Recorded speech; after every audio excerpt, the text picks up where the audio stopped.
आते हैं। ठीक है, तो आज हम लोग लिखते हैं भारतीय कृषि के समक्ष कुछ समस्याएं। हेडिंग में डालिएगा।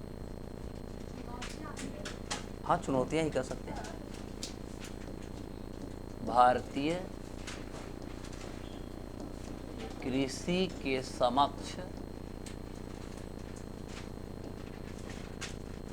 कुछ समस्याएं। ये हमारी जो इंडियन कृषि है, एग्रीकल्चर है, इसमें क्या क्या चुनौतियां हैं, कुछ चुनौतियों पे हम लोग डिस्कस कर लेते हैं। तो पहली यदि चुनौती इसमें देखा जाए, जो सबसे पहला है, आप लोग भी फिगर बनाते जाएंगे, हम समझाते जाएंगे। ठीक है, तो पहला जो चुनौतियां है वो हमारे मानसून पर अधिक निर्भरता। क्या है हमारा? मानसून पर अधिक निर्भरता। ऐसे हमारे भारत में मानसून कब आ जाती है जी? एग्जाम में पूछ देगा पीटी में कि भारत में मानसून कितने तारीख को एंट्री मार देती है? 1 जून को। कौन बोले? आपने बोला। कहा किधर से आती है, कौन सी राज्य में पहले मारती है एंट्री? केरला में। ठीक है, ये बार बार एग्जाम में आपसे पूछा भी जाता है, आप लोग डेट को याद नहीं रखते हैं। ठीक है, तो सबसे पहला हमारा होगा मानसून पर अधिक निर्भरता। क्लियर हो गया? दूसरा हम लिखेंगे कृषि का अशिक्षित एवं परंपरागत होना। कृषि का अशिक्षित व परंपरागत होना।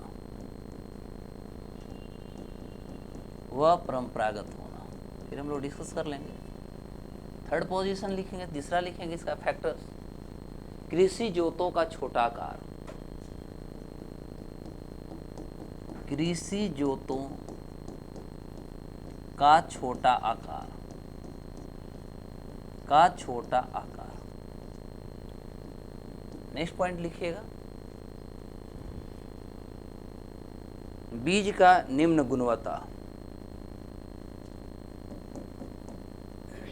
बीज का निम्न गुणवत्ता। और लास्ट फाइनल में आप लिखेंगे अपर्याप्त भंडारण या भंडारण की अपर्याप्त सुविधा। भंडारण की अपर्याप्त सुविधा। देखिए, तत्काल यदि देखा जाए तो हम लोग जब इंडियन एग्रीकल्चर की बात करें तो सबसे बड़ी जो हमारे पास अभी चुनौतियां बन करके उभर चुकी है वह है कि हमारे देश की जो एग्रीकल्चर है अभी भी देखा जाए तो ज़्यादातर ये मानसून पर डिपेंडेंसी बनाया हुआ है। चूँकि देखा जाए तो भारत की यदि पूरा हम एग्रीकल्चरल एरिया को देखते हैं, ठीक है, तो पूरे एग्रीकल्चरल एरिया में हमारा एक राज्य पहले अभी भी यदि बना हुआ है, उसका नाम है पंजाब।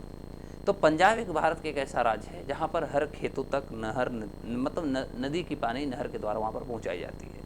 और उसी दौर में आप देखा होगा कि जब हमारे देश की आज़ाद हुई थी, तो आज़ाद होने के बाद जब इंदिरा गांधी की सरकार बनी थी, तो इंदिरा गांधी के टाइम में आपने देखा था कि एक इंदिरा नहर का भी निर्माण किया गया था, जो जाकर के राजस्थान तक जल पहुंचाई गई थी, जिससे कि एग्रीकल्चर को आगे बढ़ाया जा सके।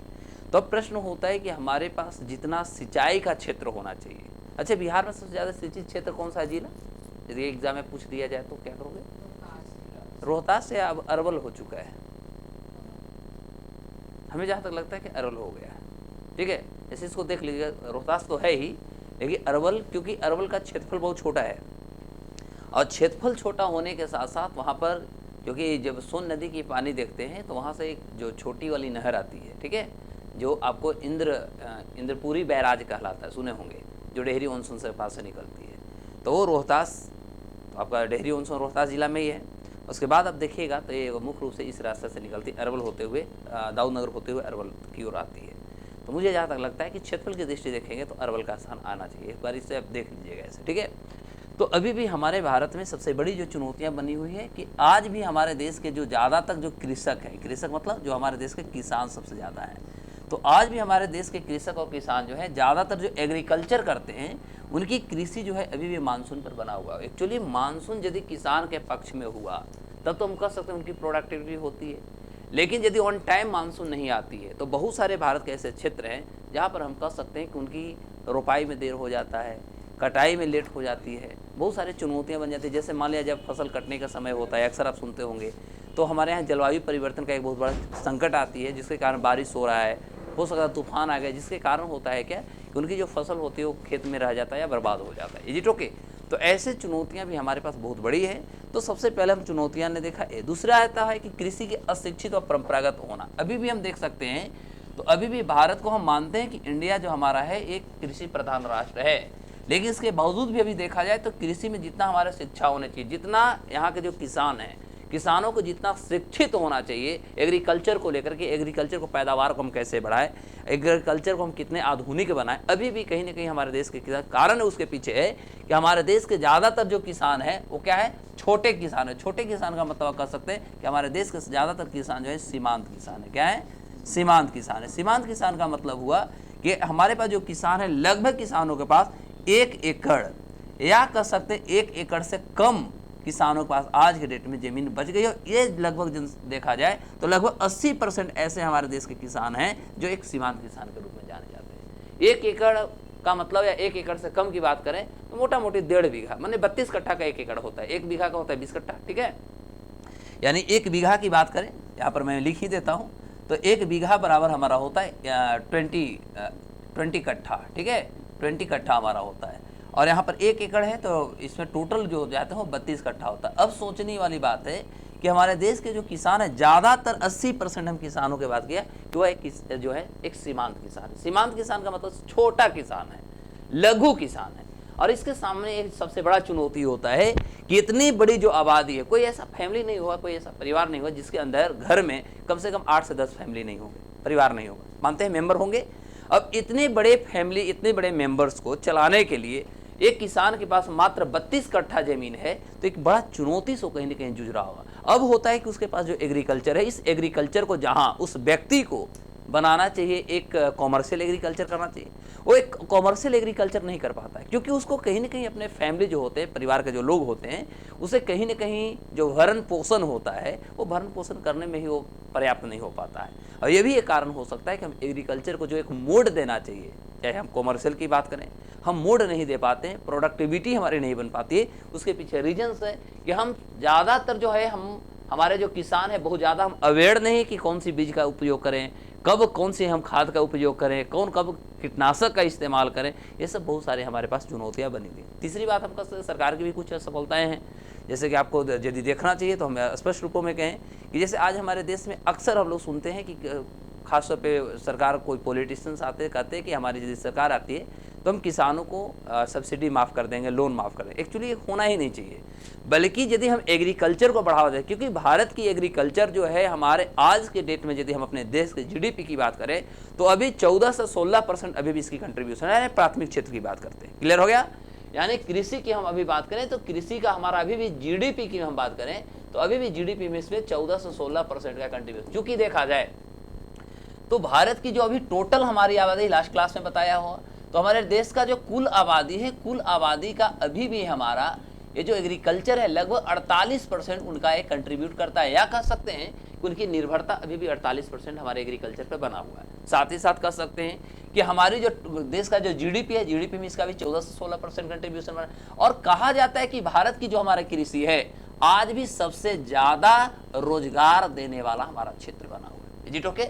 सबसे ज्यादा रोजगार देने वाला क्षेत्र है। अब ये प्रश्न होता है कि जब किसी भी देश में ऐसी परिस्थिति बनती है तो कहीं ना कहीं जैसे हमें एग्रीकल्चर को ही बढ़ावा देना है, तो सरकार को चाहिए, सरकार को नीतिगत कुछ निर्धारण करनी चाहिए जो कि किसानों को और ज़्यादा अपलिफ्टमेंट हो। हाँ, मानता हूँ कि अभी किसानों को लेकर के सरकार बहुत सारी योजनाएं चला रही है, लेकिन किसान का फसल मर जाता है, किसान का सही फसल का दाम नहीं मिल पाता, ये सारी चुनौतियाँ बनी हुई है। तो सबसे अच्छा बेस्ट होता है कि सरकार 1 किलोमीटर के दायरे में किसानों तक, किसान के हर खेतों तक सिंचित क्षेत्र बना दे, यानी कह सकते हैं जल पहुँचाने का कवायद कर दे, किसानों को सही टाइम पर उर्वरक यानी खाद मिल जाए, उनको सही बीज मिल जाए, तो मुझे नहीं लगता है कि किसान का फसल मरेगा, किसान का फसल बर्बाद होगा, और किसान कभी भी सरकार के सामने हाथ जोड़ के खड़े हो जाएंगे कि आप हमारे दिए हुए हैं, आप लोन आप हमें माफ़ कर दीजिए, जहाँ तक मुझे लगता है। तो चाहिए सरकार को कि किसानों को भिन्न भिन्न प्रकार के जो सुविधाएं हैं, जो कि उनको प्रोडक्ट करने में, एग्रीकल्चर करने में जो चुनौतियां आ रही हैं, वो चुनौतियां को निवारण हेतु एक सही स्टेप्स लेने की ज़रूरत है। क्योंकि किसान को कहा जाता है कि हमारे देश के अन्नदाता हैं। चूँकि हम लोग बार बार सुनते हैं, हमारे प्रधानमंत्री भी ये बात बोलते हैं कि किसान हमारे अन्नदाता हैं। चूँकि यदि देखा जाए तो कोरोना के दौर में यदि देखा जाए तो भारत में जितनी भी हमारा इंडस्ट्री थी, जितने भी हमारे उद्योग क्षेत्र थे, वो सारे के सारे उद्योग क्षेत्र क्या थे, वो लगभग कोलैप्स हो गए थे, बंद हो गए थे। लेकिन एक हमारा एग्रीकल्चर ही एक ऐसा क्षेत्र था जो भारत को इतनी बड़ी आबादी को हम कह सकते हैं इन्होंने एक बूस्टअप दिया या एनर्जी दिया, और सरकार को भी देश की जनसंख्या को फुलफिल, ना केवल हम कह सकते हैं कि भारत की एक एग्रीकल्चर कृषि जो है ये केवल भारतीय जनसंख्या को फुलफिल किया, उनकी ज़रूरतों को फुलफिल किया, बल्कि हम ये कह सकते हैं कि यह विश्व के कुछ ऐसे हमारे राष्ट्र जो कि हमारे भारत का पड़ोसी फर्स्ट जैसे नीति जो होता है, जैसे अफगानिस्तान हुआ, श्रीलंका हुआ, बांग्लादेश हुआ, ये सब राष्ट्रों तक भी भारत ने बहुत सारे खाद्य पदार्थ वहाँ पर पहुँचाया। और कुछ नहीं तो हम कह सकते हैं कि इतने लंबे समय जो कोविड का दौर चला, एक कोविड के दौर में लगभग 80 करोड़ आबादी को हमने देखा कि पर महीना भारत सरकार फ्री में उनको अनाज उपलब्ध कराई। सिंपल सी बात है। तो जब 80 आज हमारे पास आबादी जो है लगभग 140 करोड़ प्लस हो गया है, और उसमें 80 करोड़ आबादी को फ्री में हमें खाना मिल रहा है, तो ये तो भाई सिंपल सी बात है। हम कह भी सकते हैं कि हमारे देश के एग्रीकल्चर का कितना बड़ा कंट्रीब्यूशन हमारे देश के लिए है, हमारे देश की जनसंख्या के लिए, तथा अन्य क्षेत्रों में हमारे एग्रीकल्चर कितनी प्रमुखता से भूमिका निभा रही है, ये सिंपल से हम डेटा के आधार पर भी समझ सकते हैं, है ना।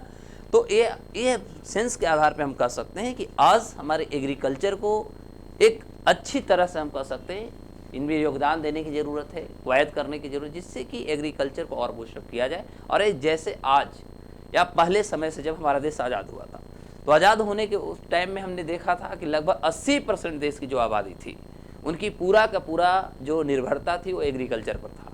आज भी यदि आप ग्रामीण परिवेश में जाते हैं तो ग्रामीण क्षेत्रों के लोगों के जो जीवन यापन है उनका आज भी लगभग 78 to 79% उनकी जो आबादी है वो कहीं ना कहीं एग्रीकल्चर पर निर्भरता बनी हुई है। तो अभी भी हमारा ग्रामीण का ज़्यादातर जनसंख्या, क्योंकि गांधी जी का यदि स्टेटमेंट को देखें तो गांधी जी क्या बोलते थे, देश की आत्मा गांव में निवास करती है, ये स्टेटमेंट था ना।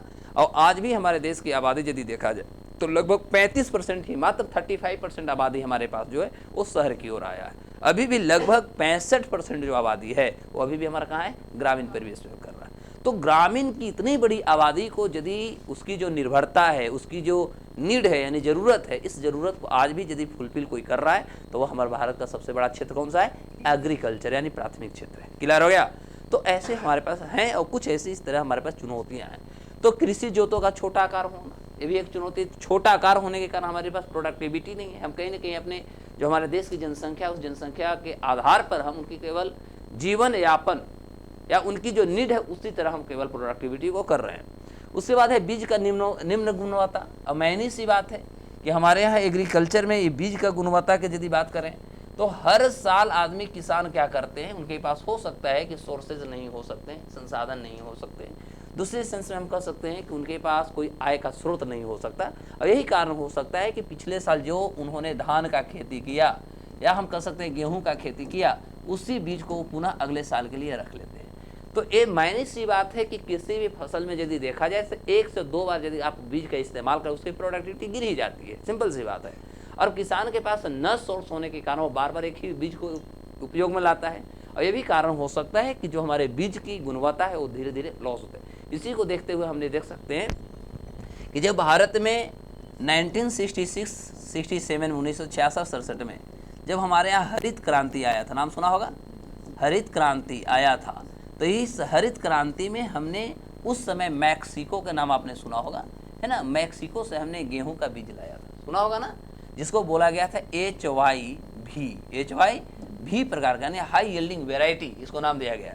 यहाँ से हमने बीज लिया, जहाँ पर हमने देखा कि गेहूँ जो था, गेहूँ का हमारा प्रोडक्टिविटी 5 गुना बढ़ गया था।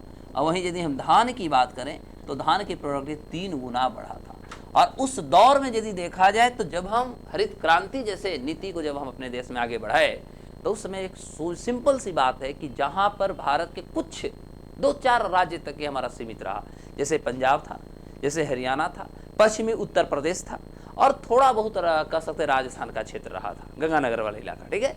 अब ये मैंने इस बात मुख्य रूप से देखा जाए तो 2 ही राज्य इसमें आ रहे हैं, पंजाब और हरियाणा। और थोड़ा सा देखा जाए तो उत्तर प्रदेश के पश्चिमी इलाका या जिला की बात कर रहे हैं। और यदि राजस्थान की बात करें तो मात्र गंगानगर वाला इलाका को हम बात करते हैं। ये सारे इतना ही सा छोटा सा क्षेत्र पूरे भारत को उस समय 1967 में जो हमारे पास खाद की जो संकट आई थी, इस संकट से निवारने में बहुत ज़्यादा योगदान दिया। और सोचने वाली बात है कि जो हमारे पास प्रोडक्टिविटी थी, वे सारी प्रोडक्टिविटी अनेकों तरह से बड़े कारण थी कि उस समय हमने उन्नत किस्म के बीज का इस्तेमाल किया जो हमने मैक्सिको से लाया। उस समय उन्नत किस्म का हमने उर्वरक की इस्तेमाल किया। सिंचाई की सुविधाएं ने सरकार के द्वारा अधिक दी गई, जो हम आगे बताएंगे पढ़ाएंगे तो फिर इस टॉपिक में भी आने वाले हैं। तो इस टाइम में हमारी जो निर्भरता थी खासतौर पे, लेकिन अब प्रश्न होता है कि जिस तरह से उस समय भारत के 2-3 राज्यों में खास तौर पे हम हरित क्रांति को आगे बढ़ाए, क्या सरकार चाहती तो और राज्यों में हो सकता था या नहीं? भारत जैसे हमारा बिहार था, बंगाल था, या हम नॉर्थ ईस्ट की राज्यों की बात करें, क्या ये पॉसिबल था या नहीं? तो कहीं न कहीं यहाँ पर हम हमारी मजबूरी रही होगी, या हम कह सकते हैं कहीं न कहीं हम पिछड़ गए होंगे, और यही कारण हो सकता है कि भारत के अन्य राज्यों तक हम इसको नहीं फैलाए, और अभी भी संकट कहीं न कहीं कुछ राज्यों में इसका बना हुआ है। यदि उस समय ही ये चीज़ हो गया होता तो भारत कंप्लीट, हमारा इंडिया का जितने भी क्षेत्र थे, हम कह सकते हैं फसल खासतौर पर धान और गेहूँ में भारत पूर्ण रूप से आत्मनिर्भर हो गया होता। Is it okay? तो ये हमारे पास चुनौतियाँ एक बना रहा हो। अब होता है भंडारण की अपर्याप्त सुविधाएं, ये है क्या? ये तो सब लोग जानते हैं। जैसे अभी के डेट में आप सिंपल से देख लीजिए, अभी हम पटने में हैं, तो अभी पटना में आप देखिएगा तो आई थिंक लाल वाला आलू 20 रुपये और उजला वाला आलू 16 रुपये। सही बोल रहे हैं? आप लोग सब्जी लेते होंगे, आलू लेते होंगे। अच्छा, आप लोग हॉस्टल में रहते हैं तो सब्जी उब्जी नहीं लेते हैं। अब मैंने साहब अभी गाँव दर देहात में चले जाइए। अब गांव दर देहात जो हमारे किसान हैं, क्योंकि देश की तो आबादी ज़्यादातर गाँव में है, और अभी भी हमने जस्ट देखा कि गांव की निर्भरता एग्रीकल्चर पर अभी भी 80% के लगभग में बनी हुई है। तो उनके पास जो स्रोत है, आय का जो स्रोत है, वो आय का स्रोत में क्या है? आय का स्रोत उनके पास एग्रीकल्चर है। एग्रीकल्चर से जो भी उत्पाद उनके पास होते हैं, प्रोडक्ट होते हैं, अब उसी से उनको शादी है, विवाह है, जीना मरना, बच्चा को पढ़ाना, हित जन सारे चीज़ों को उनको करनी है। अब मैंने सी बात है कि आप गांव में जाइएगा तो अभी 6 रुपये, 7 रुपये, 8 रुपये, 700 रुपये क्विंटल भी आलू दुकानदार नहीं खरीद रहा है। क्लियर हो गई? और वही आलू पटना में 20 रुपये मिल रहा है। यहाँ पर पटना में सोनम का चावल अभी 40 या 50 रुपये बिक रहा है, लेकिन आप गाँव में थोड़ा जाइएगा तो पता लगा कि 15-16 रुपये सोनम का चावल कोई नहीं लेता है दुकानदार। कारण क्या है? यदि किसान के पास, यदि ग्रामीण परिवेश में भंडारण क्षमता होता, आलू ये सब के लिए यदि कोल्ड स्टोर बने होते, पॉइंट मस्ट बी नोटेड, यदि हम कह सकते भंडारण के लिए जैसे एफसीआई भारत सरकार के होती है, जो 1965 में 1965 में जिसकी स्थापना किया गया था, जो बड़ा अकाल आया था, तो ऐसे टाइम में यदि ग्रामीण क्षेत्रों में यदि इसकी मान लिया जाए कि सरकार इस तरह की सुविधा उपलब्ध कराएगा, तो किसान अपने प्रोडक्टिविटी को संरक्षण करेंगे, रखेंगे, और एक सही जब रेट आएंगे बाजार में तो उसको बेचेंगे। क्लियर हो गया?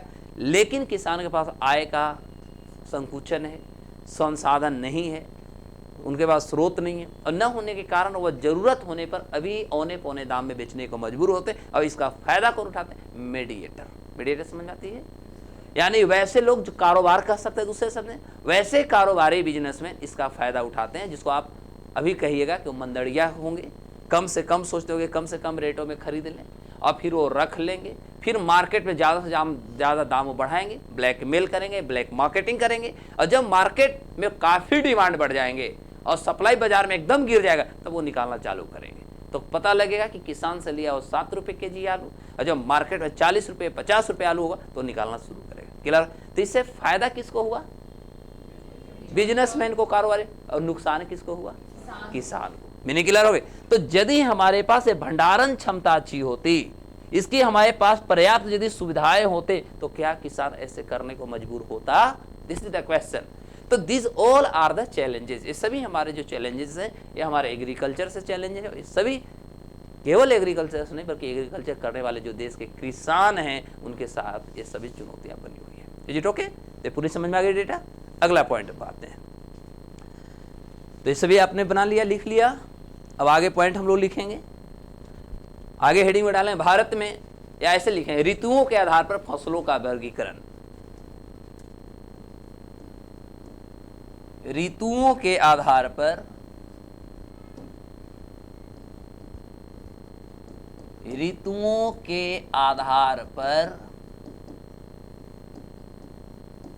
फसलों का वर्गीकरण, फसलों का वर्गीकरण। हमारे यहाँ कितने प्रकार के फसल होते हैं? 3। सबको याद है? तो शुरू किया जाए। पहले रबी से शुरू करते हैं, है ना। पहले लिखते हैं हम लोग रबी फसल। अब प्रश्न होगा रबी फसल हमारे यहाँ कब उगाई जाती है? तो लिखेंगे उगाई जाती है, शॉर्ट में लिखेंगे उगाई जाती है। कब? अक्टूबर से नवंबर में रोपी जाती है। इसकी कटाई कब होती है? तो मार्च से अप्रैल में। मार्च से अप्रैल में। क्लियर हो गया? अब इसको क्या कहा जाता है? एग्जाम में क्वेश्चन बार बार पूछेगा। तो यह शीत ऋतु के फसल कहे जाते हैं। शीत ऋतु के फसल कहे जाते हैं। एग्जाम्पल में लिख लेंगे। गेहूं के नाम तो सुना होगा, तो गेहूं लिखेंगे। जौ लिखेंगे, गेहूं, जौ। मसूर के नाम सुने हैं। भारत में सबसे ज़्यादा मसूर की खेती कहाँ होता है जब बाबू? चना। मटर के भी नाम आपने सुना होगा।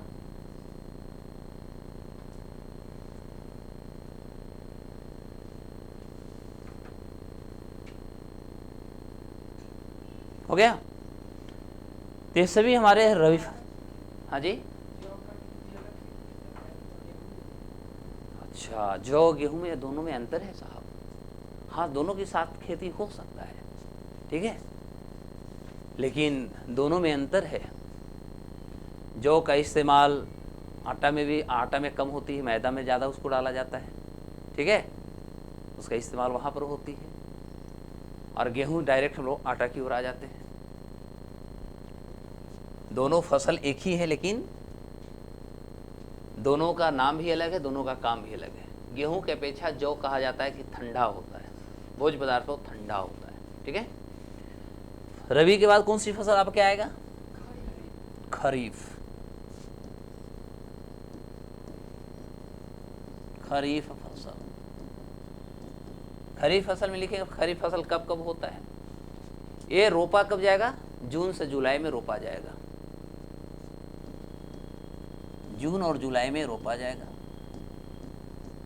और नवंबर दिसंबर में काट लिए जाएंगे।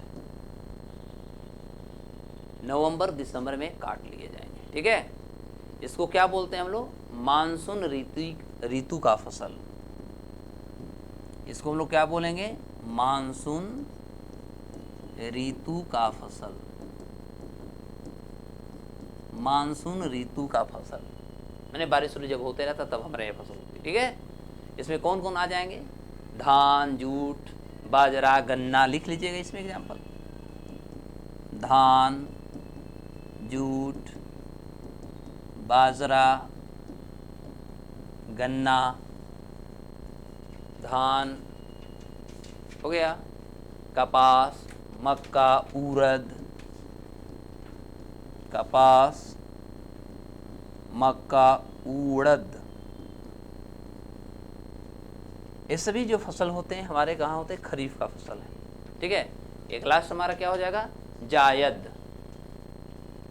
जायद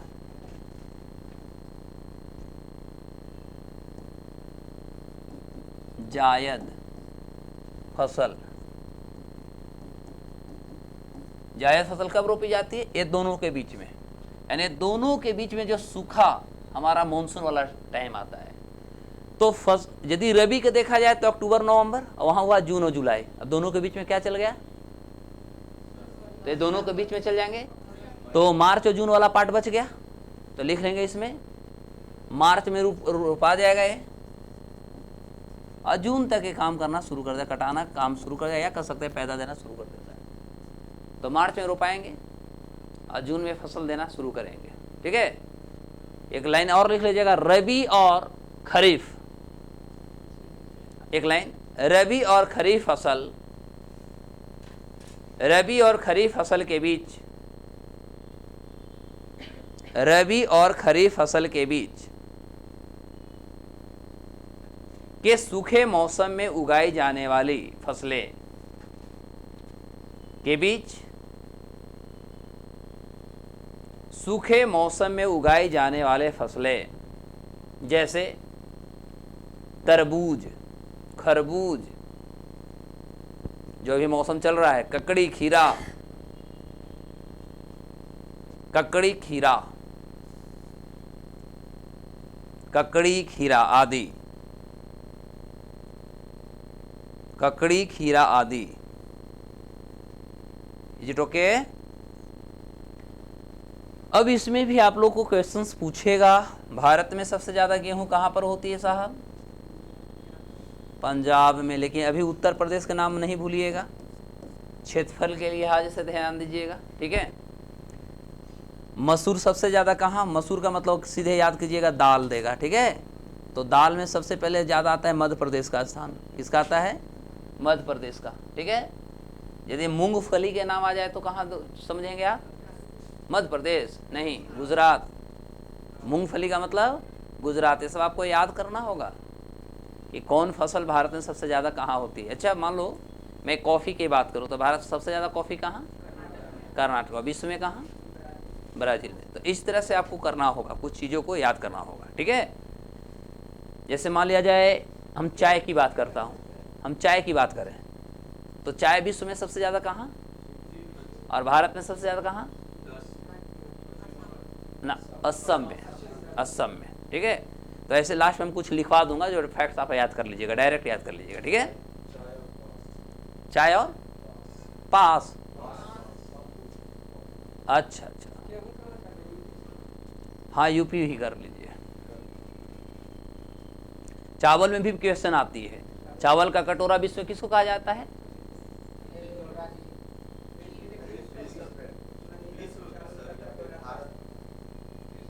विश्व में। अच्छा, भारत में सबसे ज्यादा चावल खेती कहाँ होती है? उत्तर प्रदेश कहाँ से होगा? पश्चिम बंगाल में। लेकिन क्षेत्रफल की दृष्टि से सबसे ज्यादा पंजाब चला जाएगा। कंजप्शन में सबसे ज्यादा बंगाल चल जाएगा। उपभोग में दिन भर में यदि 3 टाइम आदमी भोजन करता है तो तीनों टाइम यदि चावल मिलेगा दादा लोग को तो कोई प्रॉब्लम नहीं है, हैं? क्या बोले? क्यूबा चावल में है कि चीनी में है? गड़बड़ा गए ना, ऐसा ऑप्शन देगा भी, हड़बड़ाइएगा नहीं। जी हाँ जी। तो ये सभी डेटा को एक बार अब जा करके आपको ये सब देखना होगा, ठीक है। लेकिन आप लोग घर पे जाकर देखते हैं, जितना हम पढ़ा देते हैं बस कहते इतना ही काफ़ी है, उसमें कुछ ऐड करना होगा आपको। तो आगे हम लोग पार्ट डालेंगे। जायद तीनों फसल हो गए, अब आगे लिखेंगे फसल के प्रकार या कृषि के प्रकार, ज़्यादा अच्छा रहेगा। कृषि के प्रकार, कृषि के प्रकार। तो कृषि के प्रकार कहाँ पढ़ रहे हैं हम लोग? इंडिया में पढ़ रहे हैं ना। तो कृषि में सबसे पहला जो हम लोग प्रकार पढ़ने वाले हैं, फर्स्ट लिखिएगा, उसका नाम है आपका फसल चक्र। फसल चक्र। सेकंड लिखेंगे अनुबंध कृषि। अनुबंध कृषि। थर्ड पॉइंट लिख अनुबंध, कॉन्ट्रैक्ट। अनुबंध कृषि, कार्बनिक कृषि,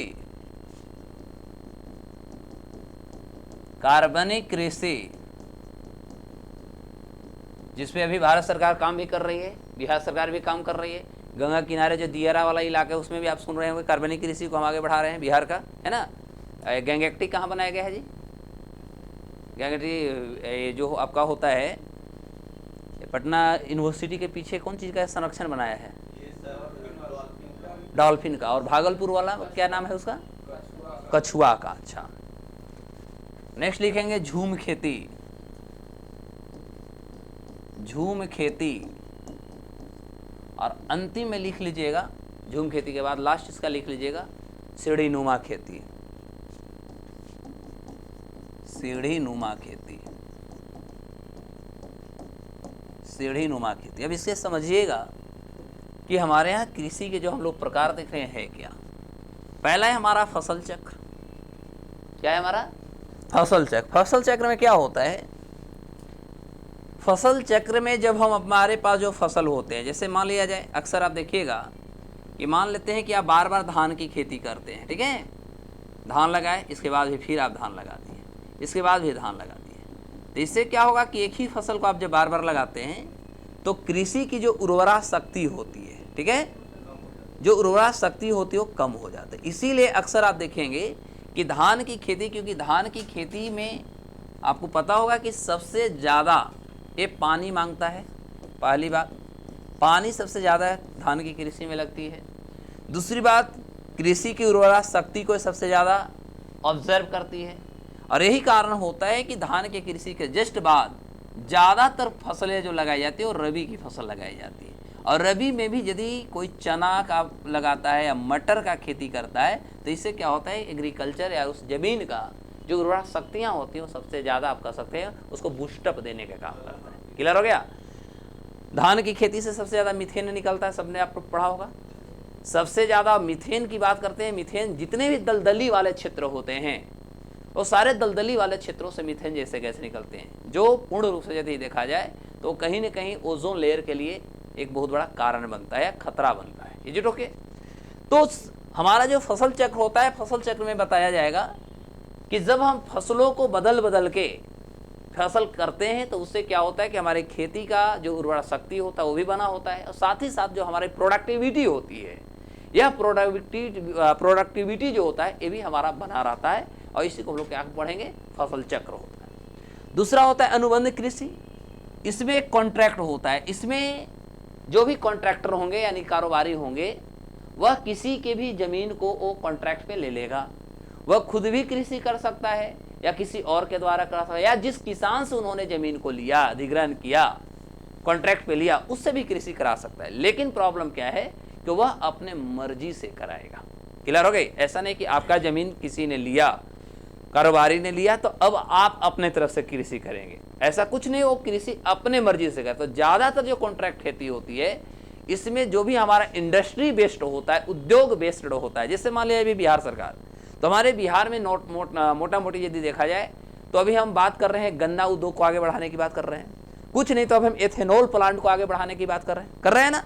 तो मानिए से एथेनॉल प्लांट से ज़्यादा से यदि ये धान की कृषि करता है, कोई भी कॉन्ट्रैक्ट खेती वाला करता है, क्या इसको बहुत ज़्यादा आय मिलेगा? लेकिन यदि ये गन्ना की खेती करता है तो गन्ना से इसको बहुत सारे फायदा होंगे। सबसे पहले तो इससे इसका शुगर का इस्तेमाल हो जाएगा, वहाँ पर इसकी अच्छी खासी रेट मिलेंगे। उसके बाद उसके बचे हुए जो अवशेष हैं उस अवशेष से इसका जो होगा एथेनॉल में इसका डिमांड हो जाएगा। क्लियर हो गई? तो अब होता है कि गन्ना की खेती भी कृषि की उर्वरा शक्ति को क्या करता है, हरास कर देता है। क्लियर हो गया? तो जो कॉन्ट्रैक्ट खेती होते हैं, कॉन्ट्रैक्ट खेती में भी आपको याद रखना होगा कि यहाँ पर भी जो कारोबारी लोग होते हैं, कॉन्ट्रैक्टर होते हैं, वह कॉन्ट्रैक्टर अपनी मर्जी से खेती का, तो ज़्यादातर वो कॉरपोरेट या इंडस्ट्री बेस्ड उन्होंने एग्रीकल्चर का अंजाम दिलाते हैं, जिससे कि कृषि का जो शोषण होता है या कृषि की जो उर्वरा शक्ति होती है वह कहीं ना कहीं शोषित हो जाता है। Is it okay? आगे हमारा क्या है, कार्बनिक कृषि। कार्बनिक कृषि चूंकि अभी आप देखा होगा कि भारत के एकमात्र अभी राज्य था हमारा सिक्किम, सिक्किम को कार्बनिक कृषि में पहला राज्य घोषित किया गया था। और आज के डेट में यदि देखा जाए तो अभी के डेट में नॉर्थ ईस्ट के लगभग राज्य जो हैं सारे राज्यों को कार्बनिक कृषि की ओर आगे बढ़ाने की बात चल रही है। उसके पीछे रीजन है एक्चुअली जितना हम लोग फर्टिलाइजर का इस्तेमाल करते हैं ना, हम लोग उर्वरक की जो इस्तेमाल करते हैं, लिखवाऊंगा भी समझिएगा, जितना भी हम उर्वरक का यूटिलाइज करते हैं प्रोडक्टिविटी को बढ़ाने के लिए, उससे ज़्यादा मतलब कहा जाता है, साइंस बताता है कि लगभग 10 गुना 10 टाइम्स जो इसको प्रोडक्टिविटी जो होता है उर्वरक यदि आप खेत में इस्तेमाल कर रहे हैं उससे 10 गुना ज़्यादा इसका पैदावार बढ़ता है। साथ ही साथ जो हमारा एग्रीकल्चर होता है, कृषि होता है, एक कृषि की जो हमारा उर्वरा शक्ति होती है, उसका जो ह्यूमस होता है, ह्यूमिडिटी, वो सारे के सारे बरकरार रहता है। और नहीं तो कह सकते हैं कि कृषि की जो शक्ति होती है वो और कह सकते हैं बूस्टअप करने की कोशिश करता है। तो अभी के डेट में जिस तरह से चुनौतियां बढ़ रही हैं, क्योंकि आपको मैं बता दूं कि अभी भी हमारे देश में जो हम एग्रीकल्चर करते हैं और किसान ज़्यादा से ज़्यादा जो खाद का इस्तेमाल करते हैं, हम खाद जो भी हमारा यूटिलाइज होता है लगभग 70% हम उर्वरक जो होता है विश्व के अन्य राष्ट्रों से लेते हैं। Point must be noted. और इस 70% मायने से ज़्यादा आप खेती में आप खाद का इस्तेमाल कर रहे हैं, फर्टिलाइजर का इस्तेमाल कर रहे हैं, पोटास डाल रहे हैं, यूरेनियम ये सब डाल रहे हैं। तो चुनौती तो कहीं ना कहीं आप तो डिमांड करेंगे, प्रोडक्ट आपको बढ़ानी है, प्रोडक्ट बढ़ाने के लिए आप खाद का इस्तेमाल कर रहे हो, खाद का डिमांड बढ़ा रहे हैं, और डिमांड को फुलफिल करने के लिए हमारे पास सप्लाई नहीं है, तो कहीं ना कहीं हम किसी अन्य राष्ट्र से लेंगे।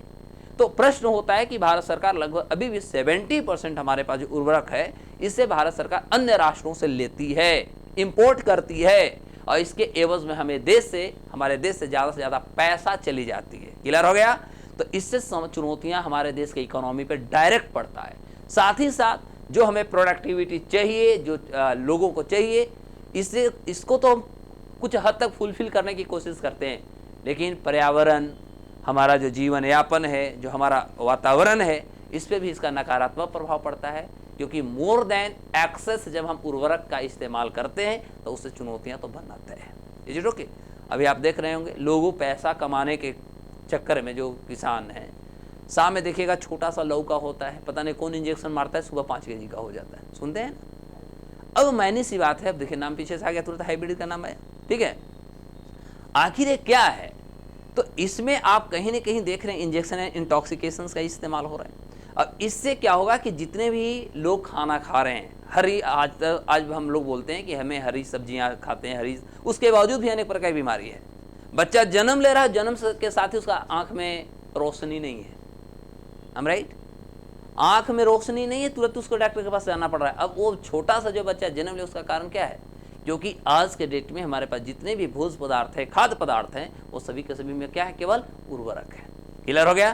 कोई भी शुद्ध नहीं है। लेकिन पहले जब हमारे फोरफादर थे तो वो इस्तेमाल क्या करते थे?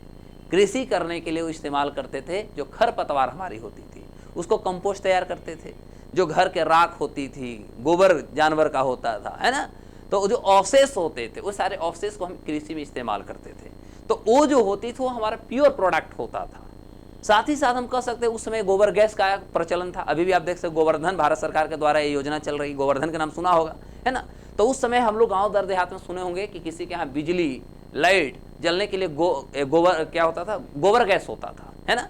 तो गोबर जो जानवर का अवशेष होते उसको डाल करके वो पहले तो बिजली प्रोडक्ट कर लेते थे, जिससे रसोई भी बन जाती थी, बिजली भी, पंखा ऐसा भी चल जाता था। और फिर वो जो अवशेष बच गए उसको उठा करके वो खेत में डाल देते थे, और उससे क्या होता है? खेत की उर्वरा शक्ति में काम आ जाती थी।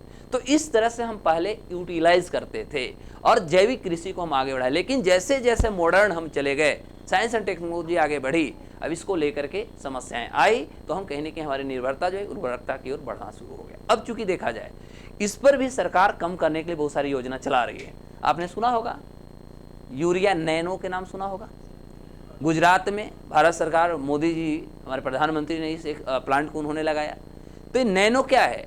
अब होता था कि किसान जब बाजार में जाते थे तो जैसे उस व्यक्ति को 2 बोरा लेना है, तो 2 बोरा यूरिया लेने के लिए उसे, मायने सी बात है, एक व्यक्ति 2 बोरा उठा नहीं सकता।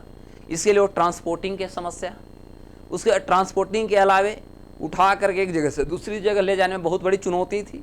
अब इसको और आप कह सकते हैं कि सरकार ने फ्लेक्सिबल बनाया, आसान बनाया। बस इतना छोटा सा बोतल है, जो 50 किलो का या 40 किलो का जो बोरा आता है यूरिया खाद का, उसका मात्र इतना छोटा सा बोतल है, वो पूरा का पूरा उसी में है, 1 बोरा बराबर उसमें है। तो कहीं ना कहीं किसानों के लिए क्या हुआ? आसान हो। लेकिन अब प्रश्न होता है कि भारत इतनी बड़ा क्षेत्र है, भारत कितनी बड़ी क्षेत्र है, क्या एक प्लांट इतने बड़े जनसंख्या को फुलफिल कर सकता है? बहुत सारे हमारे पास उर्वरक जो कारखाना थे वो पिछली सरकार में या सरकार के ध्यान न देने के कारण बहुत सारी संस्थाएं बंद हो गई। जैसे आप बरौनी के देख लीजिएगा, बरौनी पे ध्यान दिया। सिंदरी के नाम आपने सुना होगा, सिंदरी खाद प्रोडक्ट सुना था ना, काम करना बंद कर दिया। तो मायने सी बात है, बहुत सारे पे सरकार की बहुत अच्छी ध्यान न होना भी एक किसान के लिए चुनौती का सबब बनते गया, क्योंकि उस पर हमने ध्यान नहीं दिया। यदि उस लायक उसको बनाए रखते, उसकी प्रोडक्टिविटी को हम कंट्रोल रखते, तो कहीं ना कहीं हमारे प्रोडक्टिविटी जो हमारे एग्रीकल्चर जैसे जो फील्ड है इसको हम बढ़ावा देने में उसका एक बहुत बड़ा योगदान होता। तो बहुत सारे अभी आप देख सकते हैं बरौनी वाले को शुरू किया। अब बताइए कि बरौनी से किसको किसको फुलफिल किया जाए? पूरा बिहार को, झारखंड भी बगल में है, ठीक है, उधर बगल में थोड़ा नेपाल को भी ले ले, फिर हमारा बंगाल भी है। तो देखा जाए तो इतने सारे क्षेत्रों को एक छोटा सा जो हमारा एक का यूनिट है, इस यूनिट को फुलफिल करना क्या है, ये सक्षम होगा तो चुनौतियां तो बनेगी। अभी किसान को मान लीजिए खाद की जरूरत है, आज नहीं 20 दिन के बाद क्या फसल वो प्रोडक्ट देंगे? खाना आज आपको चाहिए, 20 दिन के बाद आपको खाना दिया, अब तो कमजोर ऑलरेडी हो गए ना साहब। अच्छा, वो तो अलग ही कॉन्सेप्ट की ओर आ रहे हैं। ठीक है, तो ऐसे चुनौतियां हमारे पास अभी भी बनी हुई है और यही कारण हो सकता है कि हमारी कृषि जो है कहीं ना कहीं पिछड़ते जा रहा है। क्लियर? आगे हमारा है तो कार्बनिक कृषि समझ में आया। कार्बनिक कृषि में हम क्या यूज करते हैं? उर्वरक नहीं, बल्कि हम जैविक खेती की ओर आगे बढ़ते हैं। क्लियर हो गया? नेचुरल, अच्छी बात है। ये झूम खेती क्या होता है साहब? झूम खेती खास तौर पे भारत के जो पूर्वोत्तर राज्य है, नॉर्थ ईस्ट के राज्य समझ रहे हैं ना, ये पूर्वोत्तर जो भारत के राज्य हैं वहां पर, सभी हम एक एक लाइन फिर लिखवाऊंगा, जितने भी पूर्वोत्तर राज्य हैं वहां पर झूम खेती होता है। इसमें होता क्या है पहले समझिएगा। एक्चुअली ये सारे जब कृषि होता है तो इसमें जो वहां की जनसंख्या होती है, पहला वह क्षेत्र जहां पर मान लिया जाए कि बहुत सारे जंगल झाड़ी इस तरह के हैं, इसको ये क्या करती है कि पहले ब्रूनिंग करती है, यानी इसको काट के खत्म करती है, और फिर इसमें वो कृषि करना शुरू करता है। 2 साल 4 साल 5 साल कृषि करता है। जब कृषि करता है उसके बाद इनको प्रोडक्टिविटी धीरे धीरे गिर जाता है, माने उत्पादन क्षमता खत्म होने लगता है। तो फिर क्या करते हैं, जमीन को छोड़ करके फिर आगे उस तरह से जो कह सकते हैं कि झाड़ी कंटीला जो क्षेत्र है इसको फिर ये साफ करते हैं और फिर यहाँ पर कृषि कार्य करना शुरू करते हैं। फिर एक प्रोडक्टिविटी घट गया, फिर ये आगे बढ़ना शुरू, इसीलिए इसको नाम दिया गया क्या? स्थानांतरण कृषि। क्या नाम दिया गया? स्थानांतरण कृषि भी इसी को कहा जाता है। क्लियर हो गया? तो आपसे पूछा जा सकता है कि स्थानांतरण कृषि किसे कहते हैं, तो क्या जवाब दीजिएगा? कि झूम खेती को स्थानांतरण कृषि कहते हैं। हाँ सर, हाँ उसका भी प्रोडक्टिविटी गिरे, अभी स्टार्टिंग नहीं देखे नहीं, वो हाँ कंटीला क्षेत्र है, खाली पूर्वोत्तर राज्य, कंटीला पहाड़ी ये सब की बात हम कर रहे हैं, इसीलिए हम बीच में कटीला बनाए हैं। ठीक है, आखिर ये फोटो बना, यहाँ फोटो नहीं बनाए, आप फोटो क्यों बनाए? तो कॉमन सेंस यूज करना चाहिए था। आगे हमारा सीढ़ी नुमा है। सीढ़ी नुमा में क्या होती है? सीढ़ी नुमा में जैसे हमारा मान लिया छोटे छोटे कृषि का पार्ट, छोटा छोटा, और इसमें इस तरह से सीढ़ी बनाई जाती है जिससे कि पानी जहां पर नहीं रुकता, या कैसे जो पर्वतीय इलाके हैं, पहाड़ी इलाके हैं, तो समझ में आ रही है, जो पर्वतीय पहाड़ी इलाके हैं जहां पर पानी ही नहीं रुकता है, पानी आया और नीचे चला गया, समुद्र में चला गया, तो क्या वहां पर कृषि पॉसिबल है?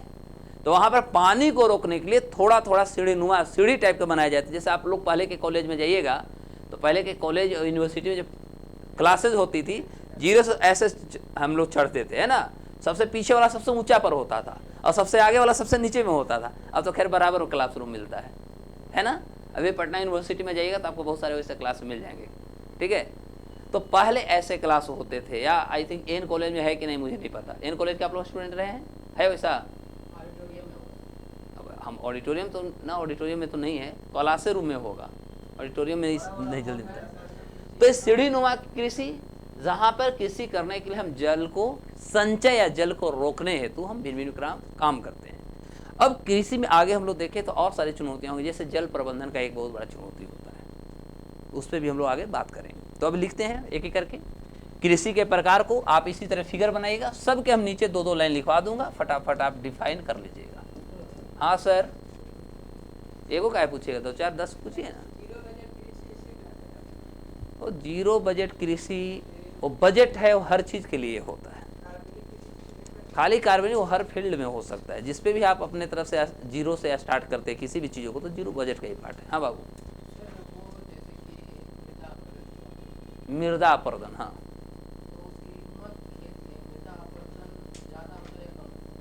मैंने सी बात है, वहां पर तो सीढ़ी नुमा होगी नहीं। मृदा अपर्दन के मतलब क्या हो, मिट्टी कट रहा है ना, तो मिट्टी कट रहा है तो ये कहाँ हुआ? ये पर्वतीय इलाका है, ये पहाड़ी इलाका आपको दिख रहा है कि समुद्री और जलीय इलाका दिख रहा है? नहीं, मिट्टी का अपर्दन होना मतलब मिट्टी का बहाव होना है ना, तो बहाव कहाँ पर होगा? जहां पर नदी समुद्र के धारा तेजी से आ रहे हो। क्लियर हुआ? तो अब सिंपल सी बात है कि मणिपुर में कौन सी है, हमारा दार्जिलिंग में जो एग्री होता है चाय की खेती, वो भी हमारा सीढ़ीनुमा का ही पार्ट है। वहां पर कौन सी मिट्टी कट रही है?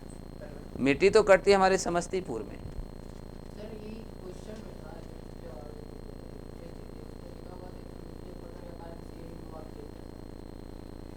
सीढ़ीनुमा खेत में और कुछ होगा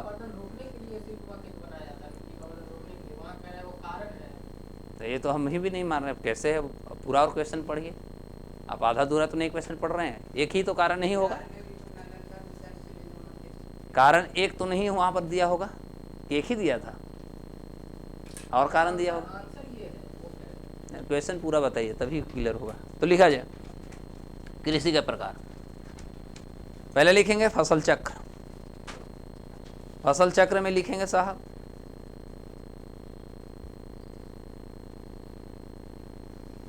इंग्लिश में इसको बोलते हैं क्रॉप रोटेशन।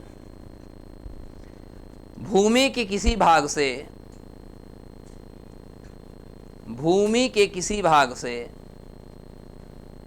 योजनाबद्ध रूप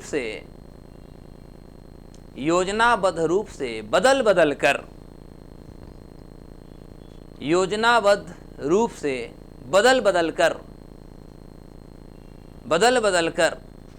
फसल प्राप्त करना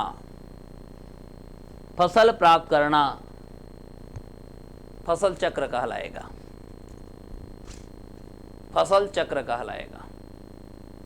ये टॉपिक ऐसा है जो इकोनॉमिक्स में भी पढ़ना है, एग्रीकल्चर में, ज्योग्राफी में भी पढ़ना है, इसलिए पार्ट हो जाता है जियो इकोनॉमिक्स का। पहली बात, हमको एग्रीकल्चर में सब नहीं पढ़ाना था, इकोनॉमिक्स में हमको खाली क्या पढ़ाना था, एग्रीकल्चर के योगदान परसेंटेज जो हमारा इकोनॉमिक्स में आता है। एक तरह से ज्योग्राफी का पार्ट में पढ़ा रहा हूँ, ठीक है। तो ज्योग्राफी से सर से इस पे ज़्यादा पूछना है। आगे चलते हैं, एक और लाइन लिखेंगे, इससे मिट्टी की उर्वरता में वृद्धि होती है, अर्थात बरकरार रहती है। इससे मिट्टी की उर्वरता में वृद्धि होती है या बरकरार रहती है। क्लियर हो गया। अगला पॉइंट लिखना है, क्या है हमारा, अनुबंध कृषि। Contract farming.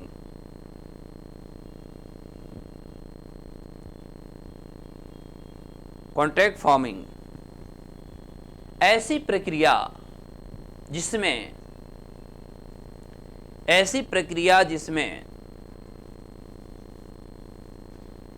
किसान और कॉन्ट्रैक्टर के बीच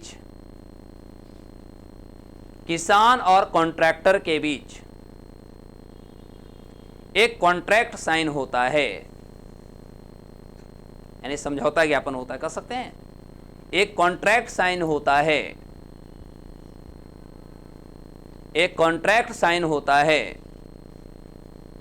इसमें कॉन्ट्रैक्टर किसान की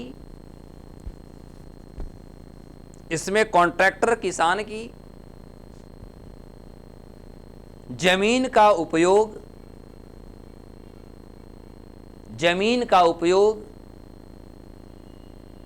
फसल की पूर्व निर्धारित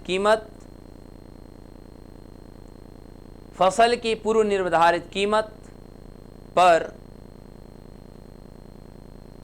अपने अनुसार खेती करने के लिए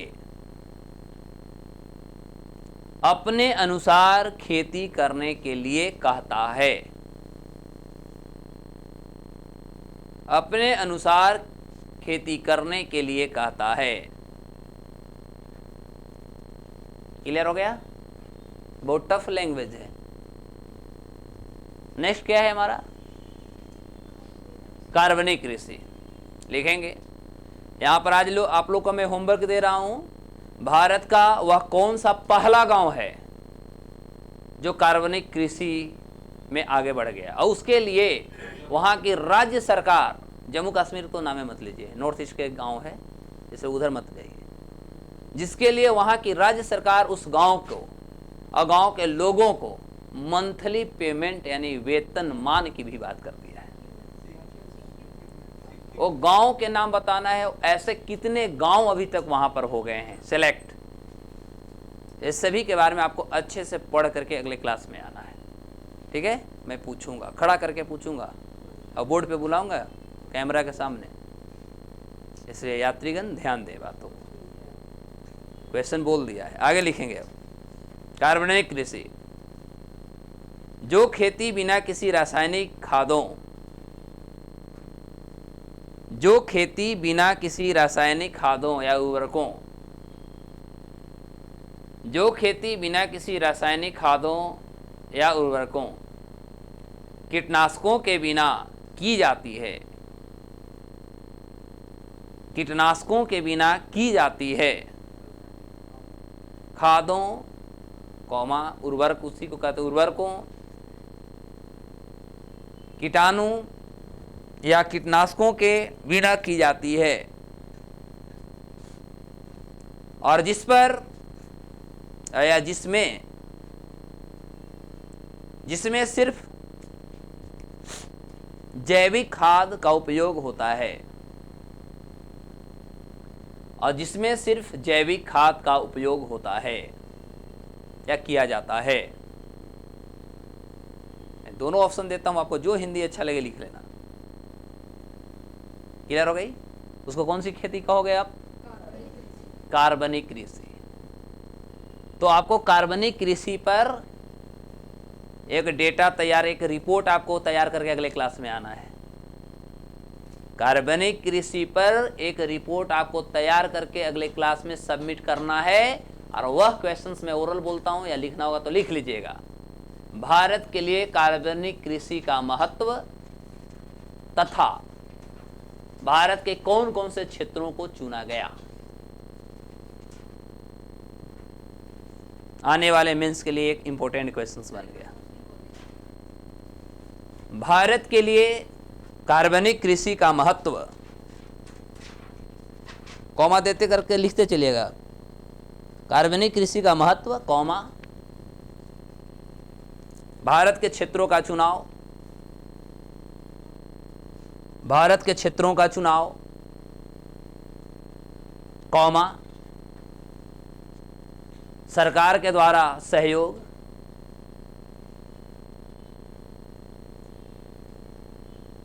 तथा जनप्रतिनिधि की जागरूकता। एक टॉपिक नहीं है, रिपोर्ट जब तैयार करवाना है, सर्वे कराऊंगा, सर्वे, जनप्रतिनिधि की जागरूकता, पूरा रिपोर्ट तैयार हो जाएगा ना? आपको लग रहा है कि एक हो जाएगा, आप ऑलरेडी एमबीए हैं तो भी आप करें एक ही हो जाएगा, तब ये सब तो कहेंगे कि सब क्वेश्चन ही एक है केवल। क्या वही क्वेश्चन को इतना बड़ा बना दिया? गुस्सा में उसी क्वेश्चन को इतना बड़ा बना दिया। हाँ, स्टार्टिंग में छोटा क्वेश्चन बनाया, फिर हम सोचे कि नहीं, रिपोर्ट वर्ड में आया ना मेरे दिमाग में, मुंह से दोबारा में बोल दिया कि रिपोर्ट तैयार कराऊंगा, तो रिपोर्ट अच्छे से तैयार कीजिए। अब जाइए, कम से कम 6-7 घंटा लगेगा रिपोर्ट तैयार करने में, नहीं लगेगा? अच्छा ठीक है, तुम 2 मिनट में तैयार कर लेना। आने वाले समय के लिए आपको ये एग्जाम के लिए बन गया, कारण कि हम कार्बनिक कृषि की ओर आगे बढ़ रहे हैं, जैविक कृषि पर हम बढ़ावा दे रहे हैं, तो इससे रिलेटेड आपका एक क्वेश्चन मेंस में आना कन्फर्म है, इसलिए आप इस पर एक डेटा तैयार कीजिए। अब क्या करोगे मुझे नहीं पता, उतना हमको नहीं पता, आपको क्या क्या आता है नहीं आता है आप लिख आएंगे, उसके बाद हमको सही गलत काटना होगा। लड्डू को कहाँ बनेंगे, कहाँ पेड़ा बनेंगे, आई नो। अगला पॉइंट, झूम खेती। झूम खेती में लिखेंगे पूर्वोत्तर राज्यों में किया जाता है, पूर्वोत्तर राज्यों में किया जाता है, जिसमें पहले पेड़ पौधे को, जिसमें पहले पेड़ पौधों को, जिसमें पहले पेड़ पौधों को काट दिया जाता है और फिर काट दिया जाता है और फिर वहां पर कृषि की जाती है, काट दिया जाता है और फिर वहां पर कृषि की जाती है।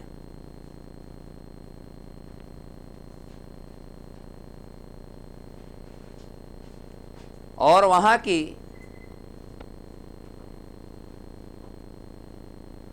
जब मिट्टी की उर्वरता खत्म हो जाती है तब, और वहां की जब मिट्टी की उर्वरा शक्ति या उर्वरता खत्म हो जाती है तब आगे पेड़ पौधों को काट कर उन पर पुनः कृषि प्रारंभ की जाए, उन पर कृषि प्रारंभ की जाती है, उन पर कृषि प्रारंभ की जाती है। इसलिए इसे स्थानांतरित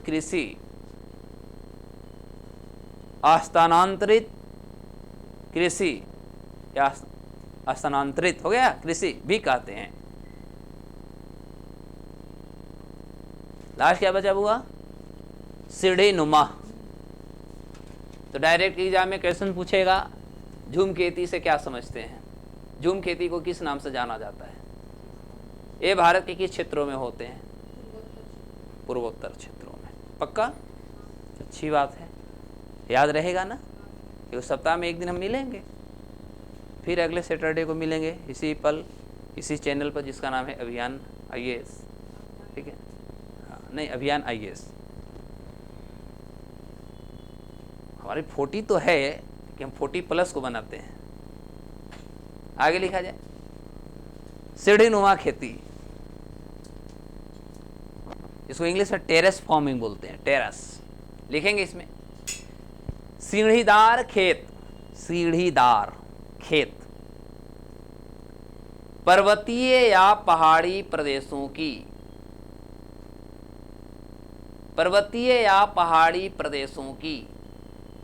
ढलवां भूमि पर कृषि के उद्देश्यों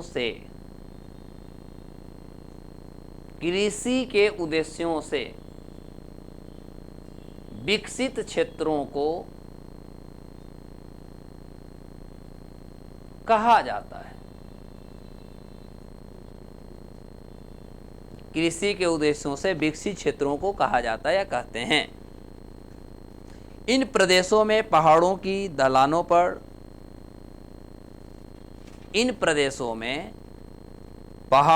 ढलानों पर सीढ़ियों के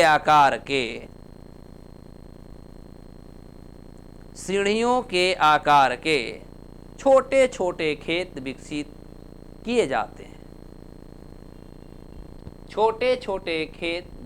किए जाते हैं। जो मृदा अपरदन और बारिश के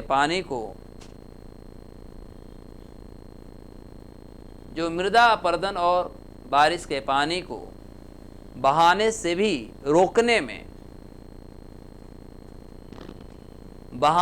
भी रोकने में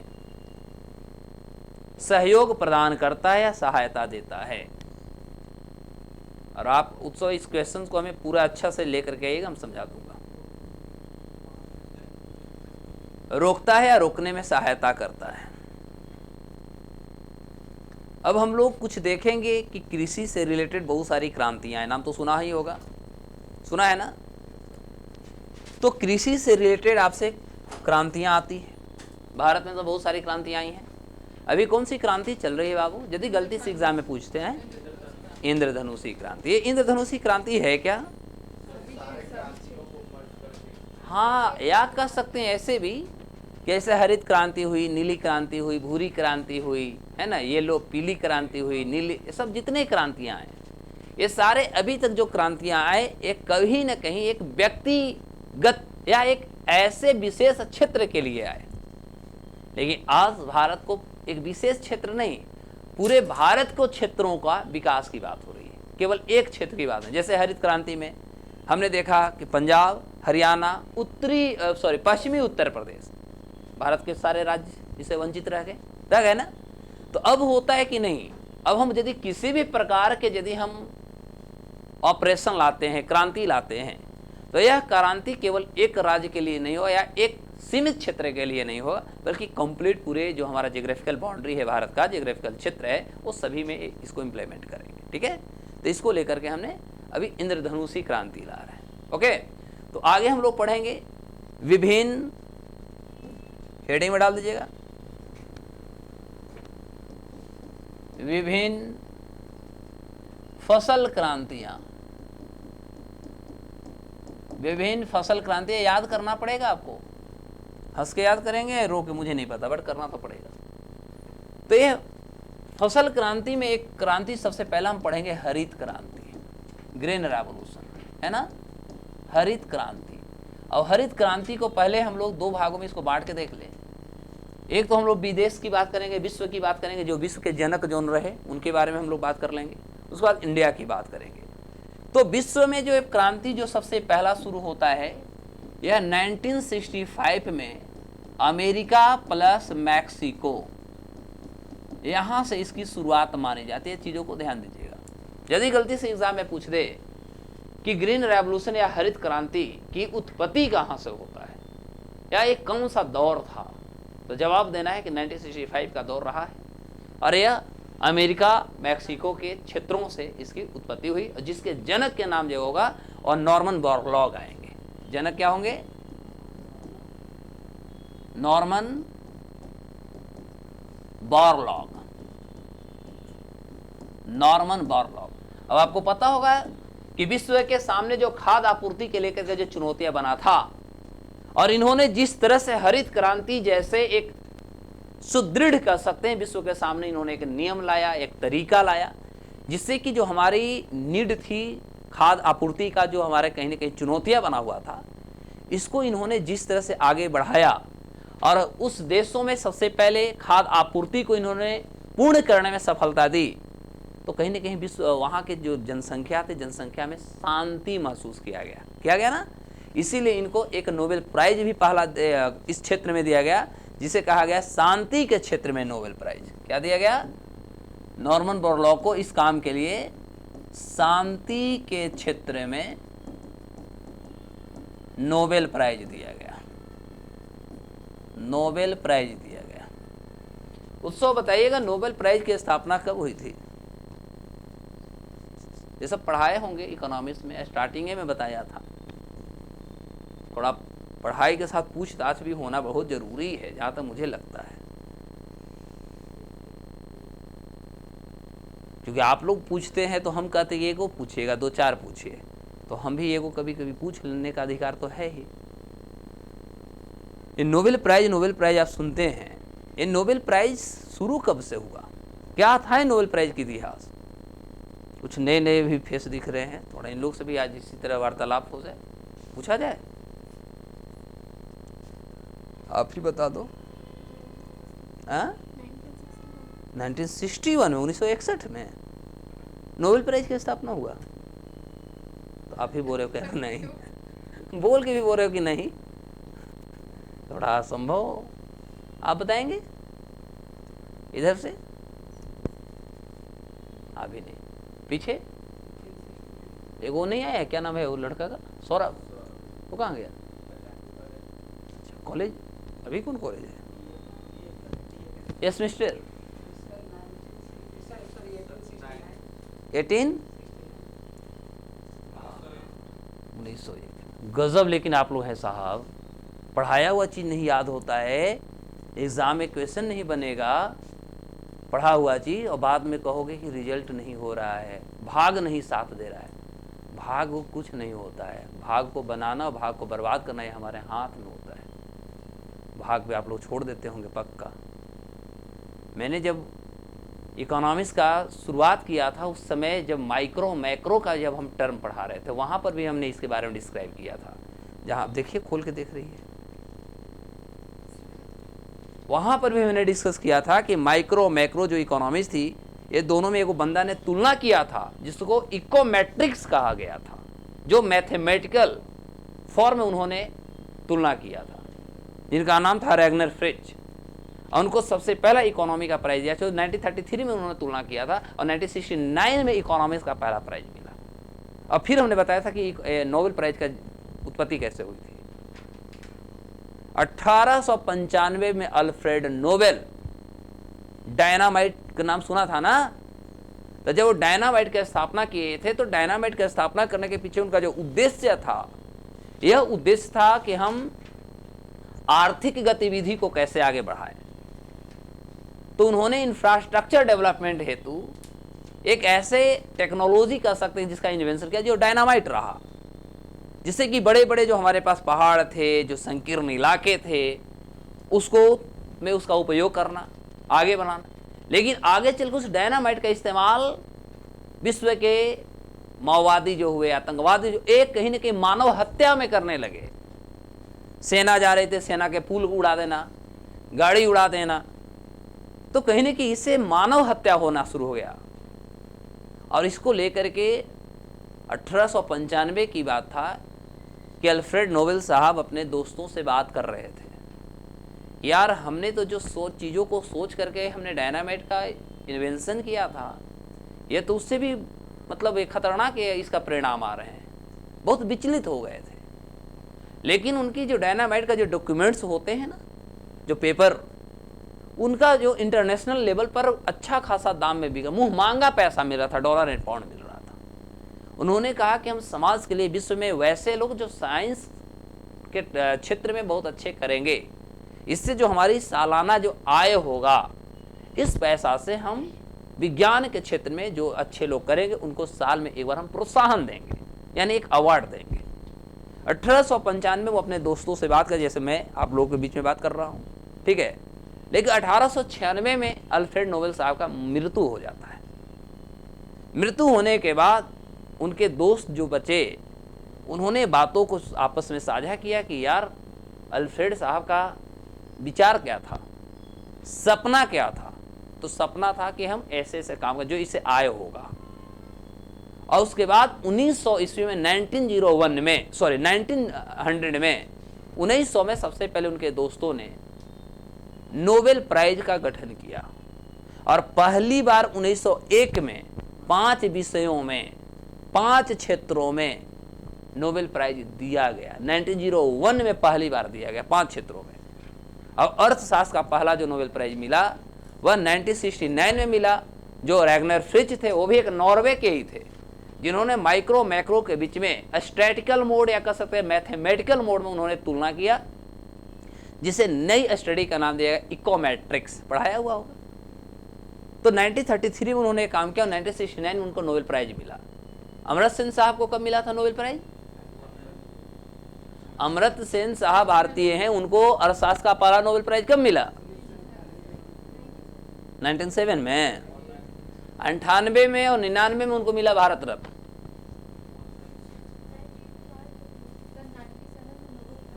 और 1 साल के बाद उनको मिला भारत रत्न, ठीक है।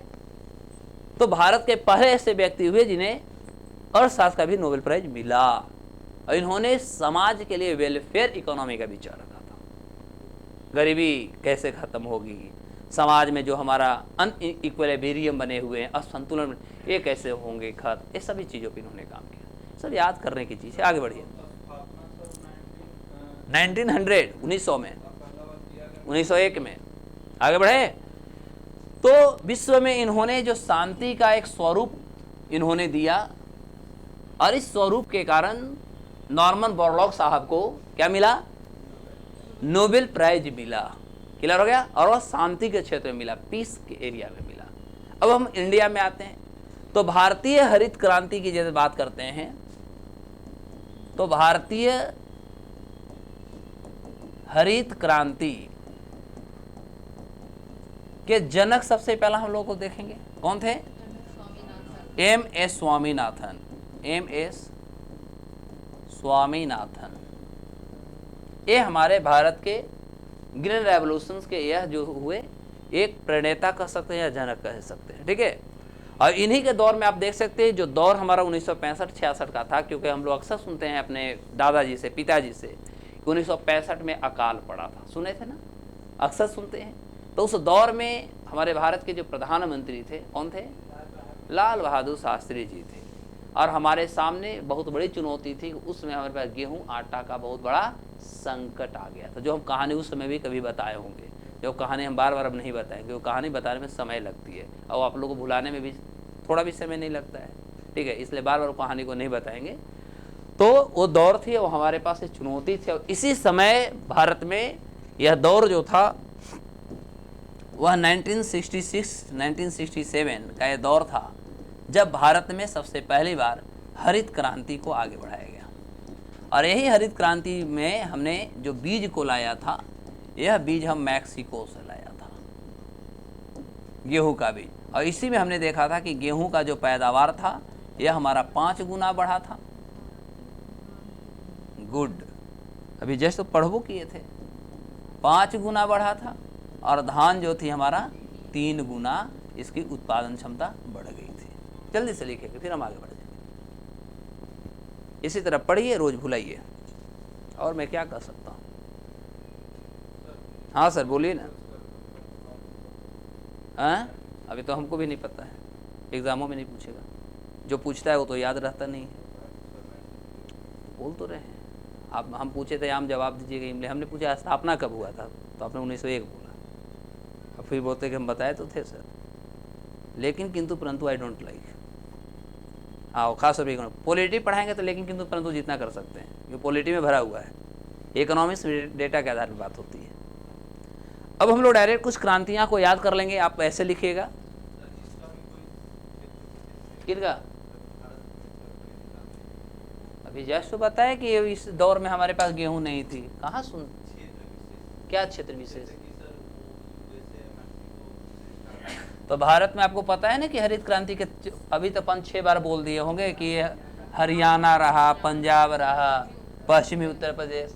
दिमाग रहेगा क्लास में तब ना समझेंगे कि मास्टर भी बोल रहे हैं। कई बार अभी तक ये बात बोले हैं, और 10 कम से कम 4 बार बोले होंगे कि भारत में यदि उसी समय पूरे राज्य में लागू हो गया होता तो हम आत्मनिर्भर हो गए होते। हर चीज टीचरे से खाली सुनेंगे नहीं। रिजल्ट परीक्षा में भी हम लोग को ले चलिएगा, प्रमोद सर को ले चलिएगा, हमको ले चलिएगा, अवध सर को ले चलिएगा, चारों तरफ हम लोग बैठेंगे। सर पॉलिटी का या बताइए, सर हिस्ट्री का या बताइए। हाँ, क्योंकि हमको तो ले जाएगा तो हम तो भड़क भी जाते हैं ना, ले के भी नहीं जाएगा, सबसे कूल आदमी को ले जाइएगा। क्यों मेरे साथ प्रॉब्लम है, पढ़ाया हुआ चीज़ फिर दोबारा जब हम पूछते और जवाब नहीं मिलती है तो मेरा प्रेशर हो जाता है सीधे, और इस प्रेशर में फिर हम बोल ही देते हैं कि पढ़ा देने के बाद फिर हम नहीं सुनते कि याद नहीं है। करते क्या है, दिस इज अ क्वेश्चन। आपका काम क्या है, केवल पढ़ना, तो याद क्यों नहीं होता है? काहे इतना कंफ्यूज होते हैं? इसका मतलब कि कंसंट्रेशन कहीं और है। आगे बढ़ जाएं तो लिखेंगे क्रांति और एक साइड में लिखेंगे क्षेत्र। फटाफट में मैं लिखवाऊंगा, याद कर जाना है, क्योंकि अभी हमें बिहार इसमें जोड़ना है। क्रांति इधर लिखिएगा, क्षेत्र कभी भी मैं पूछूंगा। एक साइड में लिखेंगे क्रांति, एक साइड में लिखेगा क्षेत्र या विषय, या विषय। क्रांति, क्षेत्र, या इसी को कहिएगा विषय, ठीक है। और सेट खूब मारिए, एग्जाम आ रही है, एग्जाम से पहले खूब सेट मारिए, खूब लिखिए। नौकरी लेना है तो 2 ही 3 काम करना है, खूब पढ़ो, खूब सोचो, खूब लिखो। This is the 3 pillars of success. खूब पढ़ो, खूब सोचो और खूब लिखो। पढ़ लिए, सोचिए। हरित क्रांति काहे नहीं भारत के और राज्यों में चला? सफलता असफलता दोनों चीज़ों को अध्ययन सोचेंगे, फिर उसको अपनी भाषा में लिखेंगे। सफलता तुरंत चूमेगी आगे आकर के कि हाँ भाई हम आपके साथ रिजल्ट दे रहे हैं, 30 सितंबर को आपके साथ है। चले आगे तो लिखा जाए। पहले लिखेंगे हरित क्रांति में, हरिते से शुरू करते हैं। हरित क्रांति, क्रांति में हरित। बगल में लिखे, इसका क्षेत्र में लिखेंगे खाद्यान्न उत्पादन। खाद्यान्न उत्पादन, और खाद्यान्न उत्पादन में याद रखिएगा सबसे ज़्यादा गेहूं, देन चावल। पहला इसमें गेहूं का हम दिया था वो प्रायोरिटी।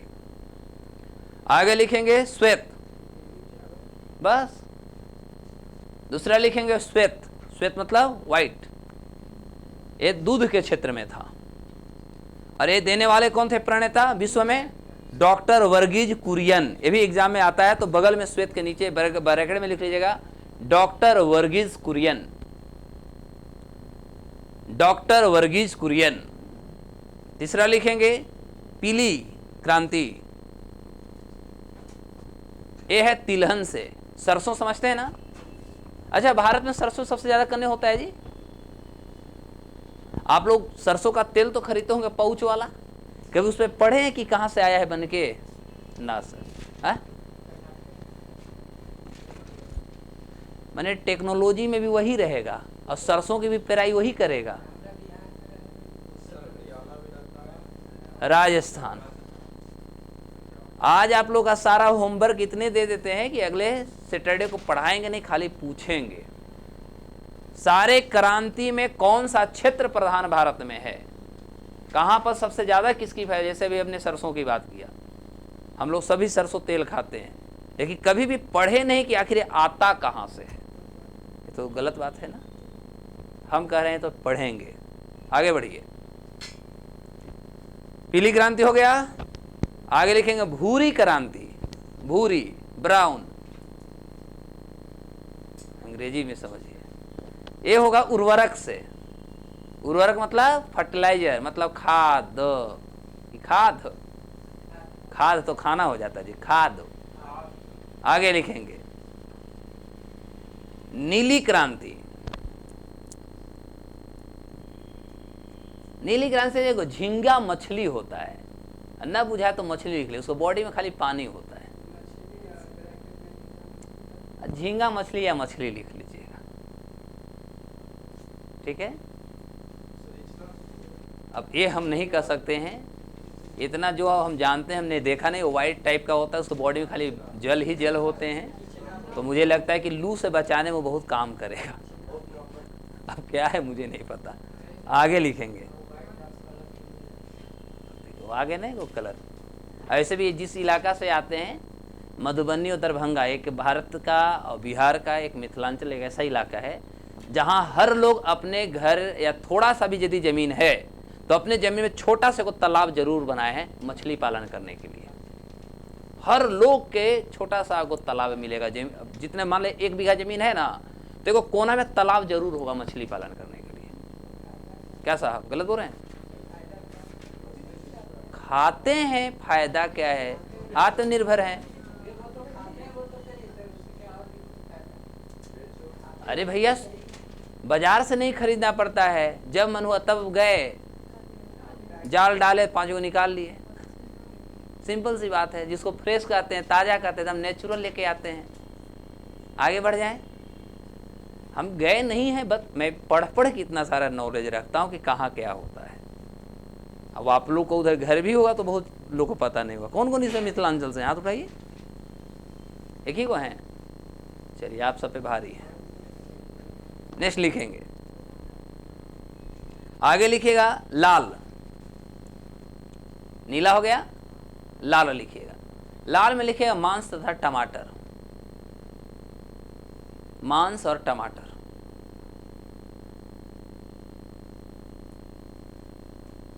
आगे अच्छा, नीली में लिखिएगा मछली, और गुलाबी एगो था, ब्लू एंड पिंक, सॉरी, गुलाबी में लिखिएगा झींगा मछली। नीली में खाली मछली लिख लीजिएगा, और गुलाबी में लिखिएगा झींगा मछली। जाके देखिएगा प्रैक्टिस करके कैसे झींगा मछली होता है। आगे लिखेंगे बादामी क्रांति, हाँ, और गुलाबी में झींगा मछली। आगे लिखेंगे बादामी। बादामी जो था मसाला से रिलेटेड था, जिन्होंने पुर्तगालियों को, अंग्रेजों को भारत में आने को विवश कर दिया। हो गया। नेक्स्ट लिखेगा, अगला है सुनहरी क्रांति, जिसको गोल्डन क्रांति बोलते हैं। सुनहरी क्रांति, यह है आपका हनी। हनी मतलब होता है शहद, शहद फसल, शहद, हनी। हनी और फल भी लिख लीजिएगा, फल भी इसी में आता है, फल, फ्रूट्स।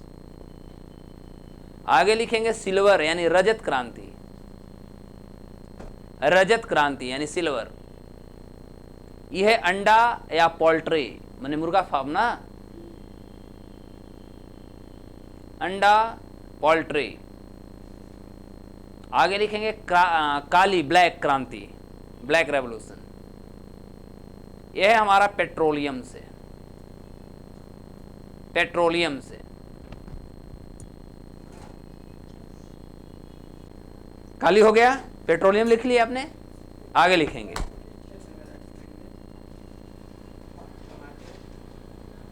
अभी तो को बैठले, टमाटर कहाँ रखे? लाल में, लाल में। तो क्षेत्र कौन सा क्षेत्र, मतलब ना हमको समझ में आया। अब आप ढूंढिए अगला पॉइंट। कभी नहीं, ऑप्शन नहीं दिया, लेकिन हमारा ऑप्शन हुआ कभी नहीं। आगे बढ़े। उससे ज़्यादा टमाटर की खेती पटना में होता है। पटना में सबसे ज़्यादा सब्जियां की खेती हो रही है अभी। नेक्स्ट लिखेंगे गोल। हाँ, गोल क्रांति। हाँ, गोल गोल गोल। हाँ जी, आलू। आलू कहाँ से आया था बाबू? और खैनी। आगे बढ़ते हैं। आगे है सिल्वर फाइबर क्रांति। सिल्वर फाइबर क्रांति, यह है कॉटन, कपास से। सिल्वर फाइबर क्रांति, यह है कॉटन से। अब लिखेंगे इंद्रधनुषी क्रांति। इंद्रधनुषी क्रांति, फिर हम लोग आगे बढ़ेंगे। इंद्रधनुषी क्रांति, इंद्रधनुषी क्रांति में लिखेंगे, इसमें हरित, पीली, नीली, लाल, गुलाबी। अब रोज क्रांति आएंगे, लेकिन अमृत क्रांति है। अमृत क्रांति खाली नाम नहीं है उसका, इसमें इसका पाठ ही नहीं है। आगे लिखा, हम एग्रीकल्चर क्रांति पढ़ा रहे हैं ना, अब कोई क्रांति इसमें मत जोड़िए।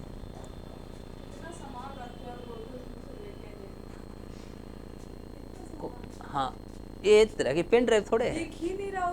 अरे रस्सी, बड़ी रस्सी लगल होगा। गो बड़ा का फीता लगल होगा, वजन बड़ी रहता है। ये तो है, ये है ऐसे, ये रख, ये नहीं है।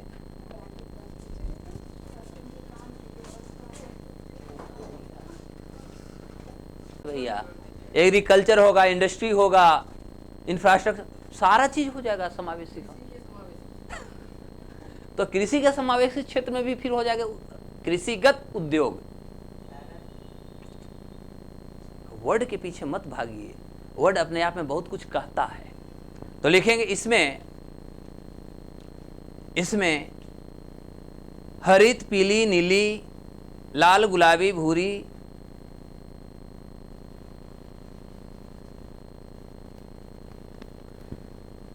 लाल, गुलाबी, भूरी तथा अन्य सभी क्रांतियों को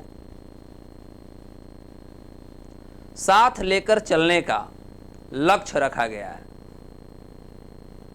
साथ लेकर चलने का लक्ष्य रखा गया है। Got it? हो गया। भारत की प्रमुख फसलें कुछ हम करवा देता हूं साहब, जो करंट की बात होगी लिख लीजिएगा।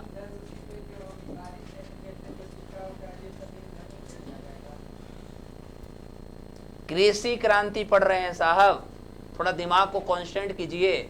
आईएएस की तरह सोचिए, क्या ग्रुप डी की तरह सोचने लगते हैं? पढ़ रहे हैं क्या? तो इसमें बीमारी कहां से आ गया? भारत के प्रमुख फसलें, एक करंट डेटा दे रहे हैं, गलती से भी आएगा एग्जाम में, मार दीजिएगा।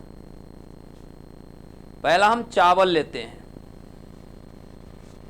पहला हमारी है चावल। चावल में लिखेंगे आप मुख्य फसल, और भारत विश्व का 21.7% उत्पादन करता है। चावल हमारी है मुख्य फसल। पॉइंट नंबर 2 लिखेंगे भारत विश्व का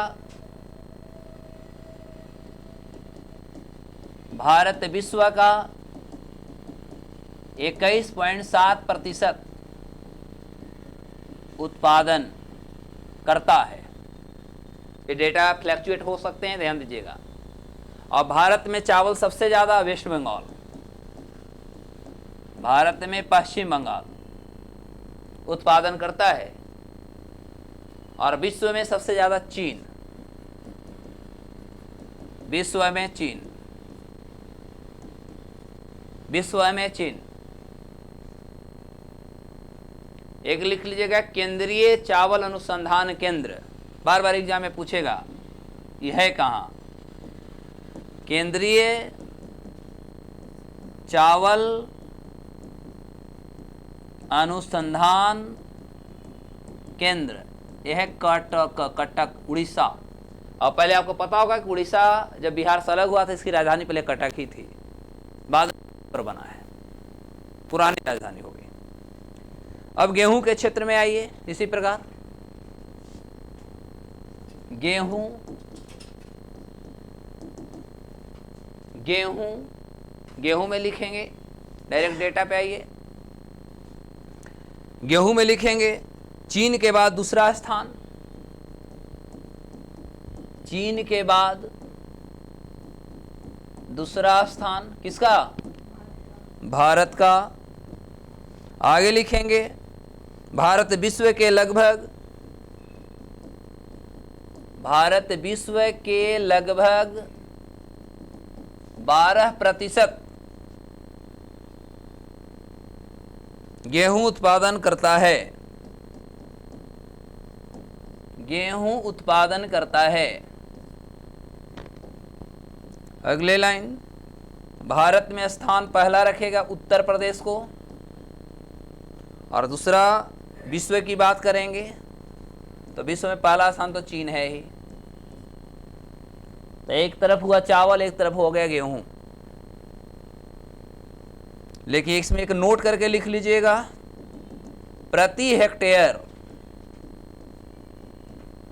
प्रति हेक्टेयर उत्पादन में पंजाब, उत्पादन में पंजाब का अग्रणी स्थान, या पंजाब का स्थान फर्स्ट, प्रथम, पंजाब का स्थान प्रथम। क्लियर हो गया? तो इस डेटा को आप याद कीजिए, एकदम पूरा करेंट डेटा है।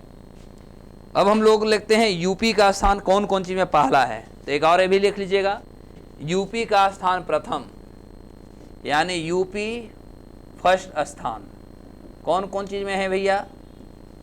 तो आप देख रहे हैं निवेश खूब आ रहा है यूपी में। तो ये है गेहूं, ये है आलू, ये है गन्ना, और यह है मसूर में भी स्थान ले रखा है।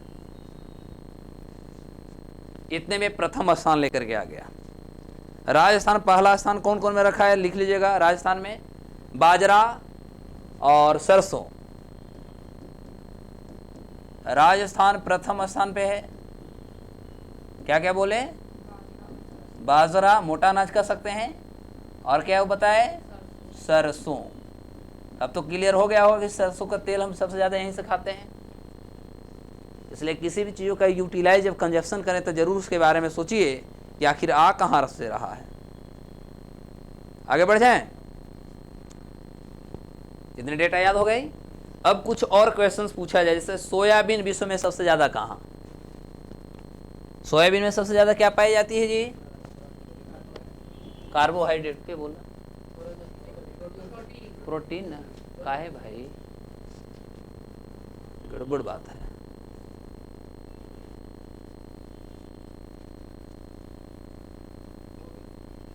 इतना जल्द? तो आगे लिखेंगे सोयाबीन, सोयाबीन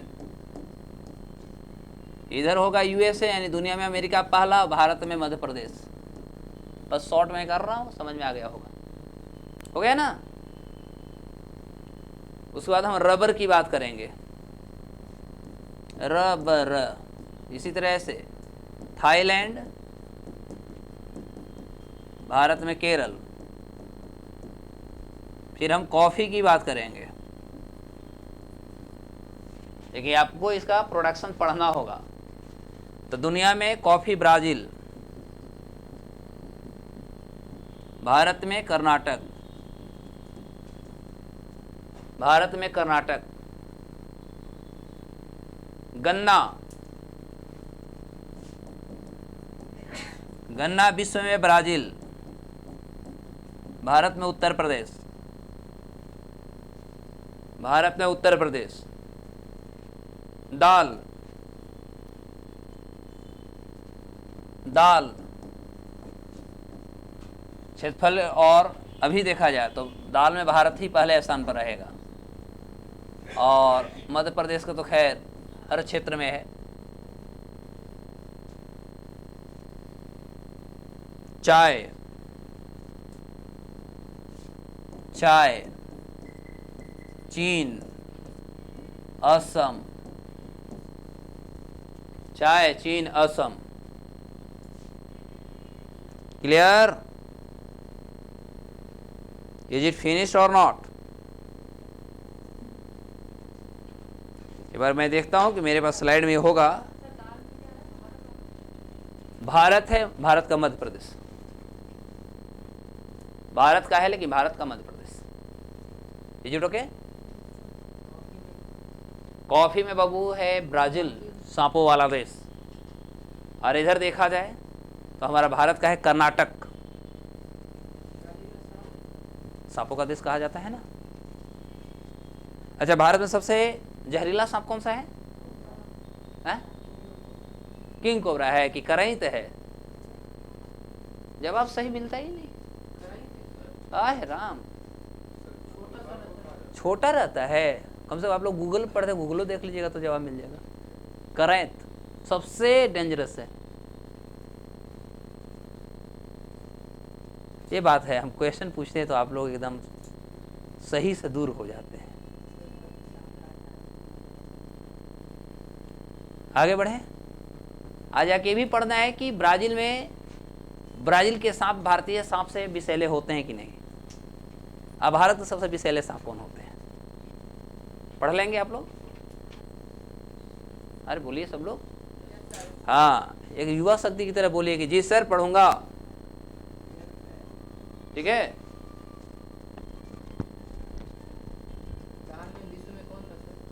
कुछ हम डेटा को बता देता हूँ, ठीक है। उस डेटा को आप याद कर लीजिएगा, करंट डेटा है। जैसे जब हम बात करेंगे वैसा जो हम लोग का अभियान आईएएस का जो मैगजीन आने वाला है उसमें भी हम इस लेख को मैंने दिया है, तो भी आपको वहाँ से मिल जाएंगे, ठीक है। तो अब हम लोग देखेंगे बिहार में कृषि की चुनौतियाँ। चूँकि देखा जाए तो जब हम बिहार की बात की, अभी तो हम इंडिया की बात कर रहे हैं ना, अब हमारे बिहार के परिप्रेक्ष्य में देखा जाए तो बिहार भी हमारा क्या है, बिहार भी एक हमारा कृषि प्रधान राष्ट्र है।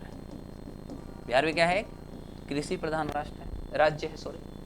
और इस आधार पर देखा जाए तो अभी भी हमारे बिहार की ज़्यादातर जो आबादी है, चूँकि मैं देखूँ यदि हम 2021-22 के यदि हम बजट की बात करें तो 2021-22 के बजट में अभी भी यदि देखा जाए तो भारत का, खासकर बिहार का जो हमारा जीडीपी है, इस जीडीपी में 21% से भी अधिक हमारा कृषि का योगदान है। कितना है?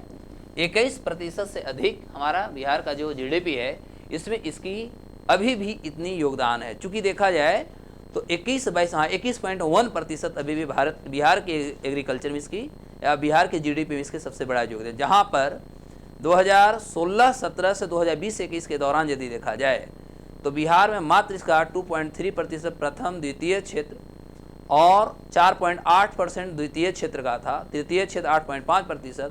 ये सभी से बढ़कर के अभी इतना है। अभी वर्तमान में यदि हम स्टेट जीडीपी देखें, इस जीडीपी की बात करें, यानी स्टेट ग्रॉस डोमेस्टिक प्रोडक्ट जो बिहार की हमारी है, इसमें यदि हम एग्रीकल्चर की बात करें, अभी का जो हमारा बजट आया है तो इस बजट में बताया गया है कि 2020-21 में 2.5% हमारा स्थिर जो कीमत होते हैं, यानी कांस्टेंट प्राइस, तो स्थिर कीमत पर लगभग इसकी बढ़ोतरी हुई है। वहीं जो 2019-20 में था ये 7.4% वृद्धि दर से कम भी हुआ है। मतलब मोटा मोटी तौर पर देखा जाए तो कुछ क्षेत्रों में हमारे एग्रीकल्चर जो है वो प्रभावित भी हुए हैं, लेकिन कुछ ऐसे क्षेत्र हैं जहाँ पर इसकी प्रोडक्टिविटी बढ़ी है। जैसे अब बिहार में भी कुछ कृषि लोग जो कर रहे हैं वह उद्योग आधारित कृषि करना स्टार्ट कर दिए हैं, सीधी सी बात है।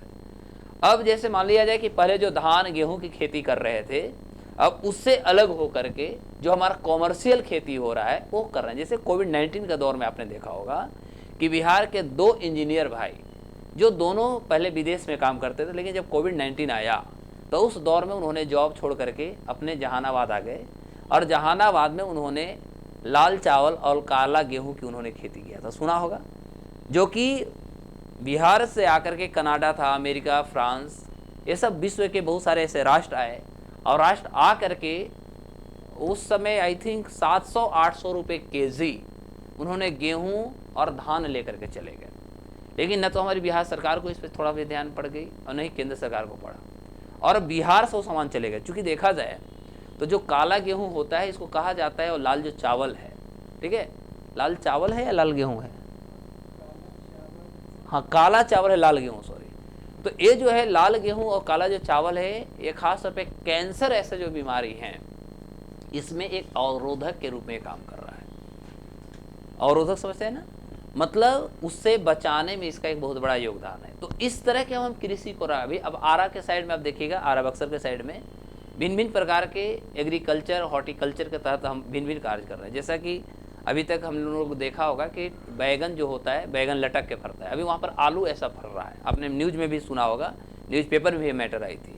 तो इस तरह से हम बहुत सारे आधुनिक अत्याधुनिक जो कृषि है, इस कृषि को हम आगे बढ़ावा दे रहे हैं।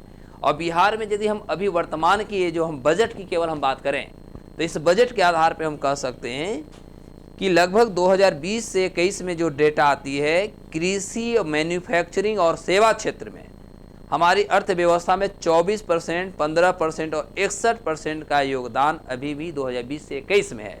लेकिन अभी यदि देखा जाए तो कृषि क्षेत्र 21.1% पे आ गया। क्लियर हो गया? पहले कितना था, इससे एक साल पहले 24% और घट के आया 21%। मतलब कुछ क्षेत्रों में हम कह सकते हैं कि कृषि से लोगों का झुकाव जो है वो दूर हो गया, और ये भी कारण हो है। या हम कह सकते हैं कि भिन्न भिन्न प्रकार के जो प्राकृतिक आपदाएं हैं, या हम कह सकते हैं कि सिंचाई की सुविधाएं उपलब्ध न होना भी कृषि के अवरोध के रूप में देखा जा सकता है। ये चुनौती है। और अभी प्रति व्यक्ति आय में यदि देखा जाए, जो हमारा GSDP है, तो 2021 में बिहार के प्रति व्यक्ति जो आय थी मौजूदा कीमत पे वो 50,555 थी। वो आपको पता होनी चाहिए कि बिहार में प्रति व्यक्ति आय सबसे ज़्यादा यदि है तो वह बिहार के पटना वासियों का है। क्लियर हो गई? और सबसे कम किसका है? शेखपुरा वालों का है। ठीक है, सबसे कम है। तो यहाँ पर बिहार की जो था प्रति व्यक्ति आय वो 50,555 थी, जो 2019-20 के आंकड़े से लगभग 2.6% का ग्रोथ देखने को मिला। 2.6% का ग्रोथ देखने को मिला। वहीं 2020-21 में राष्ट्रीय स्तर पर, यानी केंद्रीय हम बता रहे हैं, तो उसका जो डेटा दे रहे हैं उस समय मौजूदा कीमत जो थी, मौजूदा कीमत पे केंद्र का यानी भारत सरकार का ये जो डेटा आती है वो था 1,46,087 रुपया। लेकिन अभी जो हमारा है प्रति व्यक्ति है, ये भी बढ़ गया है। अभी है 1,79,000 हो गया है अभी वर्तमान में प्रति व्यक्ति है सेंटर का। ये भी, इसमें भी अभी वृद्धि है। बिहार में तो भी दिखा ही रहे हैं, अभी बिहार का लगभग 55,552-53 रुपया हो गया। अभी के हम बता रहे हैं कि 55,000 समथिंग जो बढ़ रही है। रोज ये डेटा त्रैमासिक बदलता है ना, हम त्रैमासिक की बात कर रहे हैं। अब इसमें चुनौतियां हैं, अनेक प्रकार की चुनौतियां हैं। जैसे जल प्रबंधन की चुनौतियां। सबसे पहली बात, जल प्रबंधन में सबसे बड़ा यदि दिक्कत देखा जाए तो बिहार में क्या है कि जहां तक कृषि सिंचाई के क्षेत्रों तक जो जल का प्रबंधन होना चाहिए वह बना हुआ है प्रॉब्लम। और इसी को लेकर के हमें लगता है कि बिहार सरकार के द्वारा जल जीवन हरियाली जैसी योजना जो है, इस योजना को चंपापुर, जो चंपारण से शुरू हुआ था, माननीय मुख्यमंत्री जी ने एक योजना को शुरू किए थे जिसका नाम था जल जीवन हरियाली। इसके अंतर्गत किया गया है कि जो बिहार के जैसे नहर है, नाहर, आहर, पोखर, ऐसे ही नाम आता है, यहाँ तालाब, तो इसको पुनर्जीवित किया जा रहा है जिससे कि जल को संचय किया जा सके, यानी जल को संरक्षण दिया जा सके। इससे बहुत सारे फायदा होंगे।